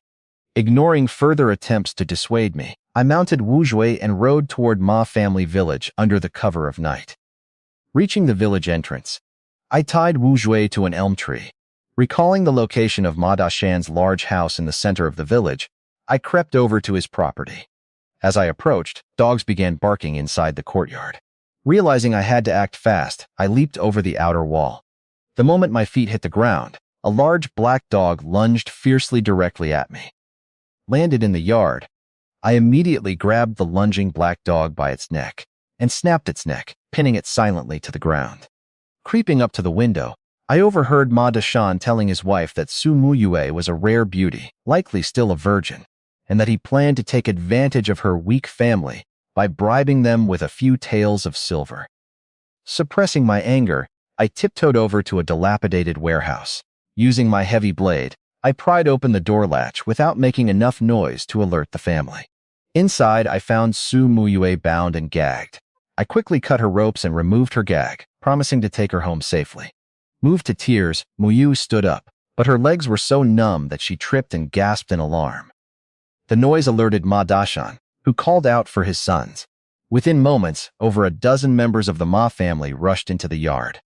As I helped Muyue up, Ma Dashan emerged and demanded to know who I was for trying to abduct his prospective concubine. One of his sons noticed their dead guard dog and furiously urged the family to kill me. Ma Dashan stopped his son and confronted me, asking if my family had agreed to pay 20 taels of silver for the broken heirloom or leave Muyue behind as compensation. Muyu tearfully protested that the fragile jar had shattered the moment she touched it to clean it. Facing Ma Dashan directly, I scoffed at his outrageous demands. Holding my heavy blade tightly, I declared that I was taking my wife home tonight without giving them a single cent. Facing Ma Dashan's aggressive family, I refused to back down. I suggested that if they truly believed the broken jar was worth 20 taels of silver, we should report it to the town overseer. Knowing that government involvement would ruin their scheme, Ma Dashan refused and ordered 4 burly men to seize us. Holding Su Muyue's hand with one arm, I swung my heavy blade to force 2 attackers back, then leaped into the air and kicked another to the ground, holding the sharp edge directly against his throat. Ma Dashan's wife panicked, grabbing a wooden bucket to bang on while screaming for help. Her loud cries quickly summoned a large crowd of villagers who surrounded the courtyard. Terrified with a blade pressed against his neck, the hostage confessed he was Ma Dashan's eldest son, Ma Zhangkui. When Ma Dashan threatened to harm my entire family if I didn't release him, I flicked my blade slightly, slicing Zhangkui's neck and drawing blood. Zhangkui screamed in terror. His mother panicked and begged Ma Dashan to save their eldest son rather than fight over a prospective concubine. Forced to yield, Ma Dashan ordered his men to open the courtyard gates. Holding Zhangkui at knife point, I forced him to march in front of us toward the village entrance, while the angry Ma family and villagers followed at a distance. Reaching the village entrance, I kicked Zhangkui to the ground, picked up Su Muye, and placed her onto my horse, Wu Jue. Before riding off, I cupped my hands to Ma Dashan, warning him that if he tried to mess with me again, I would not be so lenient next time. Embracing Mu Yue tightly, I galloped into the night, leaving the Ma family outmaneuvered. Outraged by the humiliating defeat, Ma Dashan slapped his eldest son across the face for his cowardice and swore alongside his united villagers to make me pay for tonight. After riding a safe distance from Ma family village, I dismounted and helped Su Muyue down to rest. She timidly apologized for not earning money and causing trouble, asking to be punished. I reassured her that she was the victim and that the Ma family were the ones at fault. Amazed by my gentle demeanor, Muyu struggled to reconcile my current kindness and fine clothes with the sickly, abusive husband she remembered. I showed off my new clothes and robust physique, boasting that my past illnesses were completely cured and that I was now healthier than ever.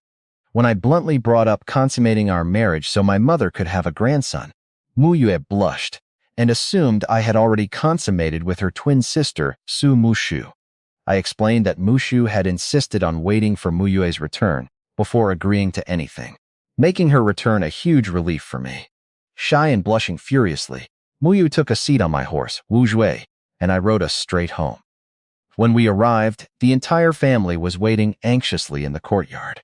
Mushu rushed forward to embrace her sister, and the twin sisters wept together in relief. I personally cooked a bowl of lean meat porridge for Muyue. As she ate, she looked around the clean yard, noting the family's new clothes, plentiful grain, and hung pork, finally realizing how much our circumstances had improved. She also warmly greeted Pan Chow Chow, accepting her as part of our family. After seeing the women get along so well, my mother pulled me aside to ask how I had managed to persuade Master Ma to release Muyu without further conflict. I sat down and explained to my mother how I had forcefully taken Su Muyue back from Ma Dashan, holding his eldest son at knife point. Pan Chow Chow cheered for me, while Su Mushu worried that the Ma family might come for revenge and suggested hiding. Muyu offered to take the blame herself, but I firmly shut her down, declaring that no one would hide, and that as her husband, I would protect her. Moved by my actions, my mother told Muyue she was a true daughter-in-law of the Li family, and that we would stand by her. Muyu wept with immense gratitude, swearing to serve me and bear children for our family. That night, exhaustion took over, and I fell into a deep sleep. Meanwhile, the twin sisters stayed up talking. Mushu told Muyue about my miraculous recovery after learning breathing techniques from an old immortal, as well as the playful, intimate tricks I had taught her. Waking up, I overheard their private chat and teased them both. Mushu ran out in embarrassment, leaving Muyue and me alone. I embraced Muyue, telling her she was far too thin and promising that we would soon choose an auspicious date to properly consummate our marriage with all the traditional wedding night decorations. Touched by my promise, Muyu expressed that simply living a quiet, faithful life with me was all she ever wanted. I held her close, and we slept peacefully until dawn. The next morning, the family gathered in the courtyard. I told my mother I planned to head to town to buy candles and ribbons, and that I would bring 2 caddies of pork to the village elder so he could calculate the nearest auspicious day for our wedding. My mother looked at me with a strange expression, quietly asking if there was something wrong with me that was causing the delay. After clarifying to my mother that I wanted candles and ribbons to create a proper sense of ceremony for my wedding night, I ate breakfast and rode my horse, Wu Jue, to Dongming town. My first stop was Yu Mengdi's weapon shop to show her my official 5th-rank military instructor appointment from General Chen Hualong. Expressing my gratitude, I promised to treat her to a meal once I received my salary. She teased that she expected big favors from me in return. I jokingly warned her that I would never betray the nation, making her laugh. When she asked about Wu Jue, I proudly explained that I was giving the retired warhorse a good home. I then mentioned that I was traveling to the county seat tonight to participate in Lingyan Pavilion's poetry competition to earn money off Zhao Dian. Hearing the name of the brothel, Meng Di reacted with sudden anger and scolded me for frequenting such places. Teasing her, I asked if she reacted so strongly because she had a crush on me. As she furiously reached for a teapot to throw at me, I slipped out the door laughing. After I left, Mungi admitted to her servant that I was talented and difficult to manipulate, while secretly reflecting on her own hidden ambition to claim the imperial throne. Next, I went directly to town overseer He Pingan's house to speak with him privately rather than at his office. His daughter, He Xianqi, whom I had rescued earlier, came out to greet me alongside her maid Chuizhu. Cleaned up and nicely dressed, Xianqi looked remarkably beautiful. She warmly offered me tea and pastries, asking what brought me to visit her. When I apologized and clarified that I was actually there to see her father on business, Chuizhu pouted, revealing that Xianqi had dressed up specifically for my arrival. Feeling guilty for being so blunt, I reassured Xianqi that I genuinely valued her as a friend, secretly praying I wouldn't end up with someone like He Pingan as a father-in-law. Town overseer, He Pingan returned home around lunchtime in a good mood, ordering extra dishes and inviting me to join him for a drink. I offered him polite toasts, which he accepted with a laugh before asking why I had come to see him. I admitted that I needed his help regarding a conflict with Ma family village, asking him to preside over a public resolution and send guards to protect my family. I warned him that if he refused, I would be forced to take matters into my own hands to protect my loved ones. He Pingan agreed to hear my side, promising justice if I was in the right. I recounted how Ma Dashan had held my wife, Su Muyue, hostage under the false pretense of a broken heirloom. He Pingan believed my account, agreeing to hold a public hearing regarding Ma Dashan's tyrannical behavior, but he initially declined to send guards for my family, claiming that using public resources for personal matters violated his principles as an official. I scoffed at his hesitation, stood up, and declared that protecting my family was not an abuse of power because I was an official as well. He Pingan laughed mockingly, asking if I was just a shepherd. In response, I pulled out my official document from General Chen Hualong and slammed it onto the table. He Pingan read the document in total shock, realizing I was officially appointed as a 5th-rank military instructor. Stunned by my rapid rise at such a young age, his entire attitude toward me shifted, even rethinking his previous objections to his daughter spending time with me. When I asked about our relative ranks, he explained that while a town overseer holds civil authority, a military instructor holds significant influence within the army, meaning neither of us was subordinate to the other. Leveraging my new official standing, I looked He Pingan dead in the eye and demanded that he assign guards to protect my family. Realizing I held official status as a 5th-rank instructor, He Pingan agreed to assign town guards to protect my family in Pingxi village.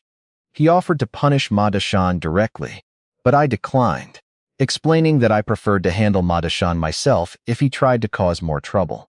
Satisfied, I thanked He Pingan for securing my family's safety. Before I left, he casually mentioned that his daughter, He Xianqi, missed me, leaving me briefly wondering about his intentions before brushing it off. I stopped by Xianqi's room to say goodbye, promising to bring her a couple of live wild rabbits next time. As I left, I made a modern OK hand sign. Behind me, her maid misread my gesture, telling Xianqi that I promised to bring her 3 rabbits instead, causing me to stumble in amusement as I crossed the threshold. Next, I visited the town's general store to purchase red candles, colorful ribbons, and red double happiness paper cuts to properly decorate our home for my upcoming wedding night with Su Muyue. Afterward, I went to shopkeeper Lu's restaurant to buy high-quality pastry boxes. Spotting the double happiness decorations in my bag, shopkeeper Lu asked if I was getting married. I nodded to keep things simple. While a waiter went upstairs to fetch the pastries, shopkeeper Lu warmly sat me down and asked for a major favor. He offered to pay a high price if I could hunt a wild bear and retrieve its gall for him. Surprised by the request, I asked why his restaurant needed a bear gall rather than its meat or paws. Shopkeeper Lu clarified that he was not buying a bear gall for his restaurant, but rather for his sick uncle, who suffered from severe seizures. The local doctor needed a bear gall to complete a remedy that could save his uncle's life within a month. While expressing sympathy, I honestly explained the extreme dangers of hunting a bear in the mountains and made no promises. Shopkeeper Lu appreciated my candor and offered 50 taels of silver for a bear gall, plus an additional 10 taels for the bear's skin, paws, and meat. When the waiter brought out 4 boxes of high-quality pastries, shopkeeper Lu insisted on giving them to me for free as a wedding gift. Accepting his gift, I promised to keep his request in mind, packed the items onto my horse, and rode home. Back at the house, my mother happily shared that the village elder had selected an auspicious day, 3 days from now, for our wedding night. My 3 wives blushed at the news. I opened the pastry boxes for everyone to enjoy, noting that pastries on the table brought good luck. My mother mentioned that when I marry Pan Chow Chow, we should host a proper banquet. Chow Chow timidly said she didn't deserve such extravagance, but I held her hand and assured her she would be treated fairly. Turning to the twin sisters, Su Muyue and Su Mushu, I promised that once they bore children, we would celebrate each child's 1-month milestone with equal fanfare. My mother shed tears of joy seeing us so united. I comforted her, telling her to take good care of herself so she could help raise her future grandchildren. In the evening, before riding off to the county town, I remembered the young widow Yang Yumei and found myself heading toward her house. Riding my horse, Wu Zhui, down the village street, I spotted the young widow Yang Yumei chatting with the village bully, Yang Dahu. Ever since I slashed his stomach with a kitchen knife, he had kept a low profile, but seeing him near Yumei put me on high alert. Seeing me arrive in new clothes on a fine steed, Yang Dahu glared venomously and slipped away. Yumei stared in disbelief at my transformation, teasingly complaining that her previous efforts mending my old clothes were wasted. Noticing a bag of coarse rice in her hands, I asked why she was talking to Yang Dahu. She explained that he gave her food out of pity for her living alone.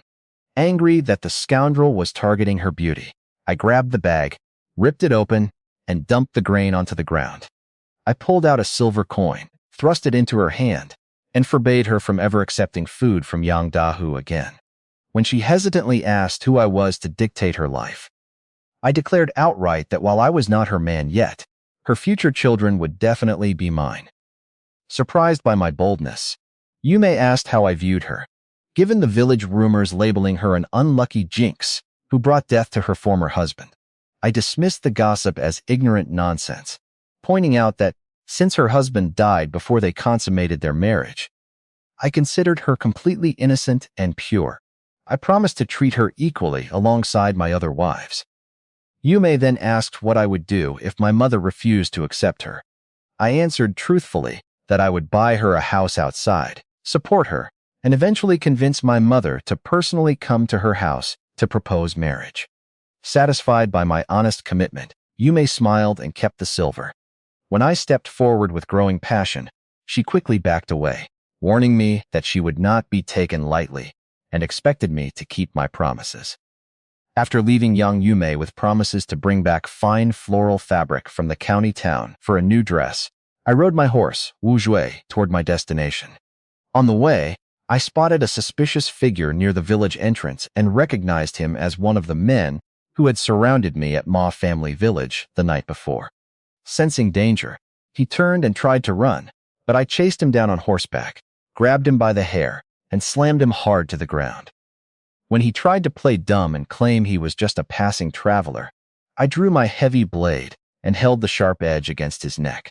The threat of immediate death quickly broke his resolve, forcing him to submit and call me Grandpa Li. He confessed that his name was Ma Tian, and that Master Ma Deshan had sent him to scout my residence, learn about my family, and potentially abduct Su Muyue back. Ma Tian admitted he was about to retreat because he noticed several Yamen runners patrolling our village. Guards I had arranged through town overseer He Pingan. Knowing I could turn this spy to my advantage, I pulled out a small brown pill and forced it down his throat. I lied and informed him that it was a deadly poison called the leopard fetus tendon-changing pill, warning that without an antidote from me within 5 days, he would suffer intestinal perforation and die horribly. When he initially doubted the claim, I gripped his wrist while using internal energy to trigger severe abdominal pain. Doubled over in agony on the ground, Ma Tian cried out in terror, begging for mercy and agreeing to obey my every command. After experiencing severe abdominal pain, Ma Tian begged me for the antidote. I explained that he had 5 days before his intestines ruptured, withholding the truth that it was merely a steamed dumpling and a simple acupuncture point trick. Realizing my authority, Ma Tian agreed to pass messages for me, though he refused to openly betray Ma Dashan. I reassured him that he was just a pawn and instructed him to tell Ma Dashan that only a few women were left at my home, coaxing the bully to bring his men over personally. To ensure his cooperation, I used a psychological technique from the 8 brocades to paint a terrifying picture of his family's ruined future if he failed, convincing him to obey. Once Ma Tian left, I called out to 2 figures hiding in the shadows. 2 men stepped forward, introducing themselves as Sun Tian and Liu Yugen, Yamen runners sent by town overseer He Pinggan. Sun Tian reported that 10 skilled men were secretly guarding my family in the village. I tossed them a silver coin to buy drinks for the squad, warning them to stay alert and protect my home.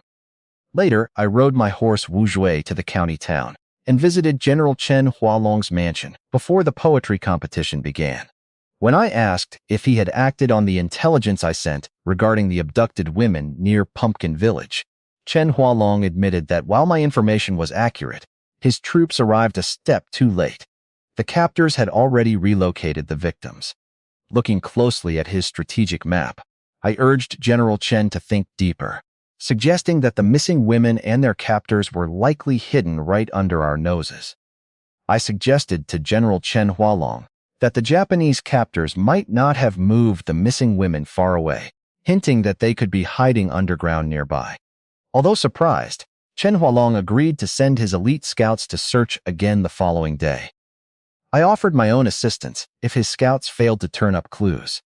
Impressed by my confidence, Chen Hualong made me a deal. If I helped him find a solid lead on the abducted women, he would officially authorize me to form, command, and equip a civilian scout squad funded entirely by the military. Thrilled by this opportunity to legitimately build my own armed force, alongside Zhao Dian's financial backing, I readily accepted his offer. After leaving the mansion, I rode Wu Jue toward Lingyan Pavilion to keep my promise to Zhao Dian for the poetry competition. On the way, a blind, hunched old man wearing a yellow hemp robe stepped out from an alley to block my path, claiming he was waiting for a destined person. I stopped my horse, and the old man asked to touch Wu Jue. After gently stroking the horse's head, he sighed and warned me that Wu Jue brought bad luck to its master and urged me to replace the steed. When I dismissed his fortune-telling, the old man remained calm and claimed that I was destined to face a severe, life-threatening ordeal tonight. He challenged me to return tomorrow morning to break his bones if he turned out to be wrong, but insisted I come back to see him if his prediction came true. Sense of caution raised, I keenly detected faint traces of the 8 great brocades of Taoism mental cultivation technique in his presence. Realizing the mysterious old man was no ordinary fraud, I kept my internal guard high as I rode toward Lingyan Pavilion. Arriving at Lingyan Pavilion just as the poetry competition was about to begin, I went straight to the 3rd floor and met Zhao Dian. He admitted he was relieved to see me, having worried I wouldn't show up. He confirmed my suspicion that Hu Xian had arranged an ambush for him in the alley, which he narrowly avoided thanks to my earlier warning. I mentioned that I was intercepted on my way home as well, and Zhao Dian marveled that I had made it through unharmed. Looking toward Hu Xian's group, Zhao Dian pointed out a talented young man named Li He, whom Hu Xian had brought along to win the competition. Zhao Dian urged me to crush Li He in the contest, so Hu Xian would leave empty-handed. I assured Zhao Dian that since I was taking his money, I would fulfill my end of the bargain. My goal was simple: win so that the top courtesans would at least serve me tea, making my efforts worthwhile. As the opening performances concluded, the 5 famous courtesans appeared on the 4th floor. The host stepped forward and drew lots, announcing that Miss Hong Yu would pose the next challenge. Known as a rare literary talent second only to the mysterious Miss Meng Wu, Hong Yu's involvement raised the stakes and put immense pressure on the scholars in the room. Unbothered, I sat back and casually ate snacks, knowing I could draw upon thousands of years of classic poetry without missing a beat. Suddenly, the host called out my name. As I stood up spitting out grape seeds, the surrounding scholars scoffed at my lack of decorum. Hu Xian seized the moment to mock me, claiming my behavior disgraced true scholars and that I should be thrown out. Refusing to tolerate his provocations, I pointed directly at Huxian and challenged him to stand up and compete against me in anything he chose, whether through poetry or a physical fight. I publicly called him a coward who lacked both talent and courage, causing the entire audience to erupt in laughter, while Huxian sat flushed with embarrassment, too terrified to accept my challenge. Seeing that Huxian lacked the courage to step forward, I felt somewhat disappointed by his cowardice. To defend his employer, Li He, the young scholar standing beside Huxian, interjected, advising Huxian not to waste his status arguing with a mediocre person. I immediately countered, declaring that true learning should be applied practically, and that reading was a right for everyone, regardless of origin or rank. My words struck a chord with the crowd, earning enthusiastic cheers from Zhao Dian, the impoverished scholars downstairs, and even Miss Mudan on the fourth floor. The host then invited me to read the topic set by Miss Hongyu. With feigned modesty, I addressed the crowd, opened the prompt, and announced that since Miss Hongyu came from a farming background, the theme for this round was farming. The topic sent shockwaves through the audience. Scholars in this era looked down on agricultural work, making it extremely difficult for them to compose a poem praising farmers. While the rest of the room sat bewildered and scratching their heads, I pondered briefly and quickly wrote down a classic poem. Looking over at Li He, I saw him struggling with a deeply furrowed brow. Zhao Dian asked how I felt about my chances, and I confidently told him that while I had previously promised a top 3 finish, I was now certain to take first place for Miss Hongyu's round. Eventually, the host gathered all the submissions. Confident in his last-second entry, Ho turned to Zhao Dian with a smug grin, offering a bet that his representative, Li He, would outperform me. Zhao Dian mocked him in response, asking if he had already forgotten the sting of his previous defeat. Intent on crushing us, Huxian tried to provoke Zhao Dian into a 10,000 tael wager on whether Li He or I would win the round.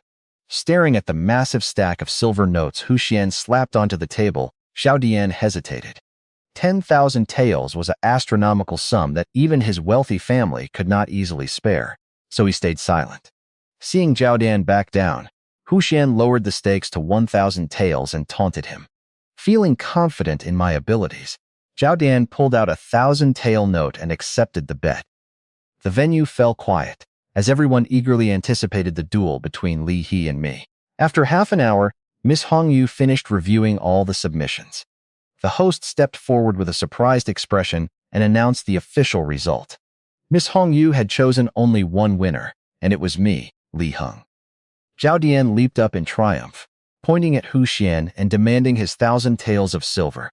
Humiliated and furious, Huxian refused to accept the outcome, loudly claiming that the competition was rigged and that a country bumpkin like me could never beat the town's top scholars.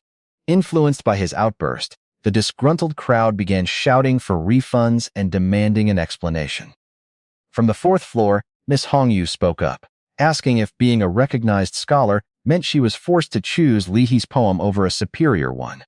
Realizing he had misspoken, Li He quickly apologized, but demanded that my winning poem be recited publicly so he could see how it beat his own.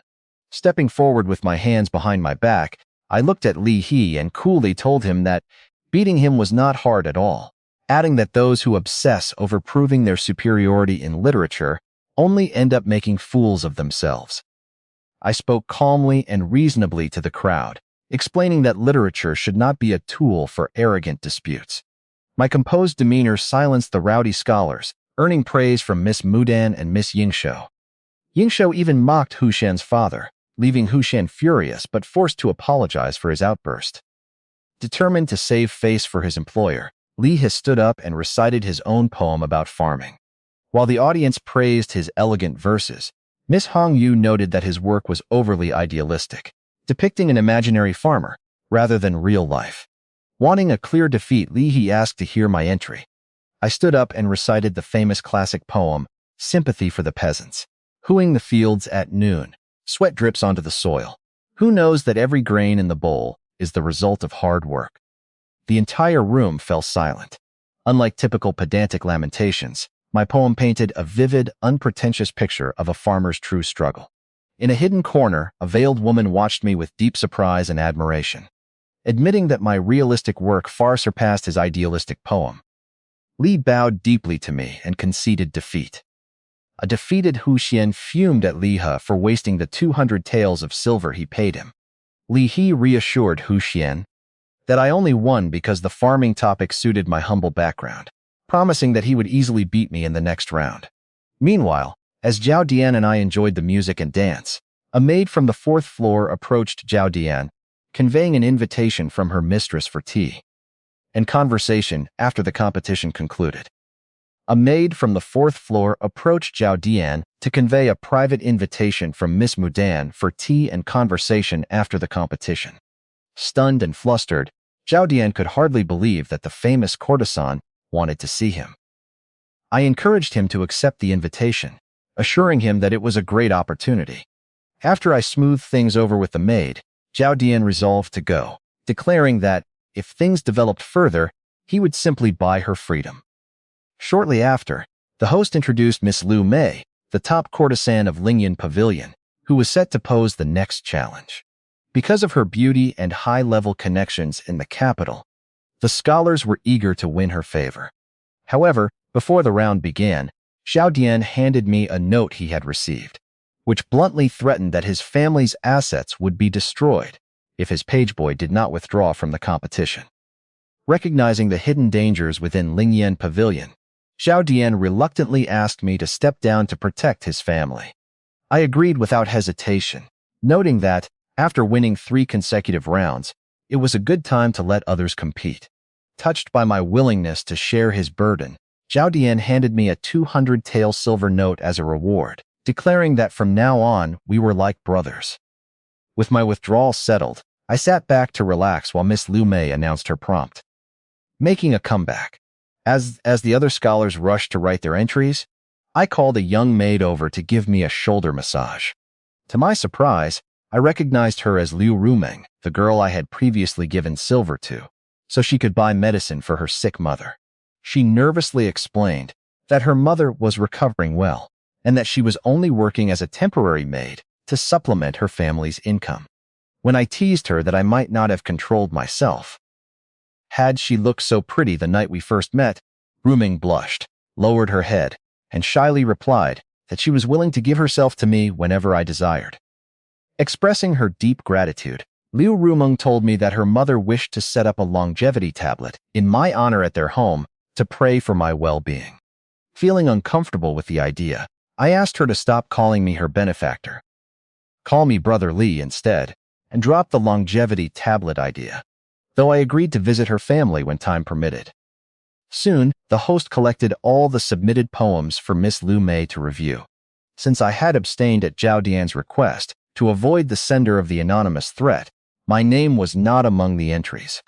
Watching Hu Xian act arrogantly, Zhao Dian felt angry and admitted he regretted asking me to step back. I reassured him that I understood the bigger picture and held no grudge, which deeply moved him. When the host announced that Zhou Bo, Zhang Jiehao, and Li He were selected, Hu Xian immediately mocked Zhao Dian, claiming my talent had run out. Zhao Dian retorted that I had intentionally abstained on his orders. From the 4th floor, Miss Liu Mei noted that my name was absent, wondering aloud if I had something against her. I bowed politely and apologized for abstaining. Taking advantage of the moment, Hu Xian and Li insulted my humble origins, claiming a country bumpkin who works the soil could never write a poem about making a grand comeback or resonate with Miss Liu Mei. Li, he even challenged Zhao Dian to have me write a poem on the spot to prove my abilities. Annoyed by their ceaseless taunting, I looked at Hu Xian and Li He coldly, asking if they dared to make a bet on whether I could write one right now. I apologized to Miss Liu Mei, explaining that I had originally abstained to avoid trouble, but now felt compelled to respond to their rudeness. Miss Liu Mei welcomed my poem, clarifying that while the official round had ended, she would be honored to hear my work. Hu Xian, however, sneered and tried to back out of a monetary wager, claiming he wouldn't waste money on a bad poem. Zhao Dian taunted Hu Xian, asking if he was too scared to bet. I stepped in and proposed a non-monetary wager, If my poem won Miss Lu Mei's approval, Hu Xian would apologize to Zhao Dian. If I lost, Zhao Dian would bow and apologize to Hu Xian. Confident in his hired talent, Li He urged Hu Xian to accept. Hu Xian snapped his fan shut and agreed, declaring he would crush us. I sat down calmly, had Liu Rumeng grind ink for me, and wrote out my poem with practiced ease. When I finished, I recited the famous four-line verse aloud at Miss Lu Mei's request. Victory and defeat are unpredictable in war. A true man endures shame and humiliation. The sons of Jiangdong are many talented and capable. It is not impossible for them to make a comeback. The poem's indomitable spirit shocked the room. Li He's face turned pale as he realized my poem's deep concept far surpassed his own. Applauding from above, Miss Lu Mei declared that my poem was brilliant and would have easily won first place had I not officially abstained. Curious about the reference to Jiangdong youths, Lu Mei asked for clarification. I explained that it referred to a dream world, where the powerful hegemon of Chu committed suicide by the Wujiang River after a defeat, and that my poem expressed regret over his decision not to cross the river to make a comeback. Moved by my explanation, Miss Lu Mei invited me to her private room later for tea and conversation. When Hu Xian tried to dismiss my poem as wishful thinking, Miss Lu Mei publicly reprimanded him for questioning her judgment. Turning to a humiliated Hu Xian, I reminded him to honor the terms of our bet. With the crowd watching, Zhao Dian mocked Hu Xian's predicament, telling him that if he refused to apologize, he would have to avoid us wherever he went in the future. I pressed our advantage alongside Zhao Dian, teasing Hu Xian until he was forced to accept his defeat to avoid becoming a laughingstock. Overwhelmed by humiliation, Hu Xian threw hot tea into his helper Li He's face and kicked him to the ground in a rage before the brothel's security dragged Li He away. Hu Xian then formally conceded, bowing to Zhao Dian while secretly promising revenge. Zhao Dian warned me that Hu Xian would target us after the poetry competition concluded, but I felt no fear toward his hired thugs. My true concern remained the blind old man's cryptic prophecy about a life-threatening danger awaiting me tonight. Later, a flirtatious courtesan led Zhao Dian away, followed shortly by Miss Mudan's maid inviting him for a private chat. Left alone, I was preparing to find a room to rest when my senses suddenly alerted me to danger. A Japanese katana crashed down from above, embedding itself into the floor right where I had been standing. Upstairs, a drunken Japanese man named Shida was chasing patrons with a short knife. Calmly dodging, I kicked the fallen katana into the air and threw it toward the fourth floor, blocking his path. Lingyan Pavilion's madam arrived with her security guards, accompanied by a tearful courtesan named Phoenix, who revealed that the Japanese man had thrown scalding liquor on her and attempted to burn her with candles. When the madam ordered her guards to throw him out, Shida drew his katana and chopped their wooden clubs in half, intimidating the entire crowd while shouting racial insults. Annoyed by his arrogance, I flicked a heavy teacup directly at his forehead, shattering it and drawing blood. As he screamed in rage and demanded a duel, I drew my heavy blade, used a Taoist vocal technique to command the crowd to clear the stairs, and stepped forward to face him. I mocked the Japanese samurai Shida for his arrogance, completely infuriating him. Screaming in rage, Shida lunged at me with his katana, but I easily dodged his attack and delivered a heavy knee strike to his stomach, sending him flying across the floor. As Zhao Dian and the crowd cheered, I called out the invader's weakness, causing the humiliated Shida to vomit blood and faint. I ordered the local lackey, who accompanied him to take his master and leave, and the brothel guards tossed the group out to enthusiastic applause.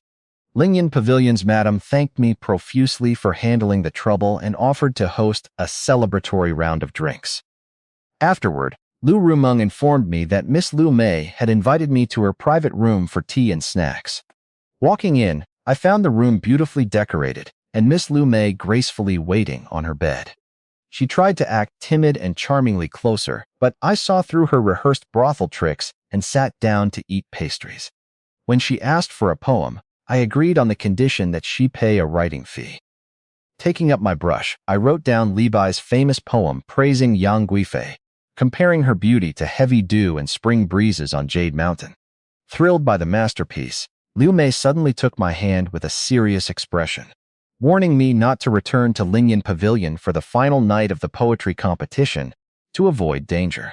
Before she could elaborate, the sound of a flute played nearby, causing her face to pale and prompting her to abruptly ask me to leave. Leaving her room in thought, I bumped into a disappointed Zhao Daiyan downstairs. He complained that Miss Mudan spent their entire meeting asking questions about me, instead of chatting intimately.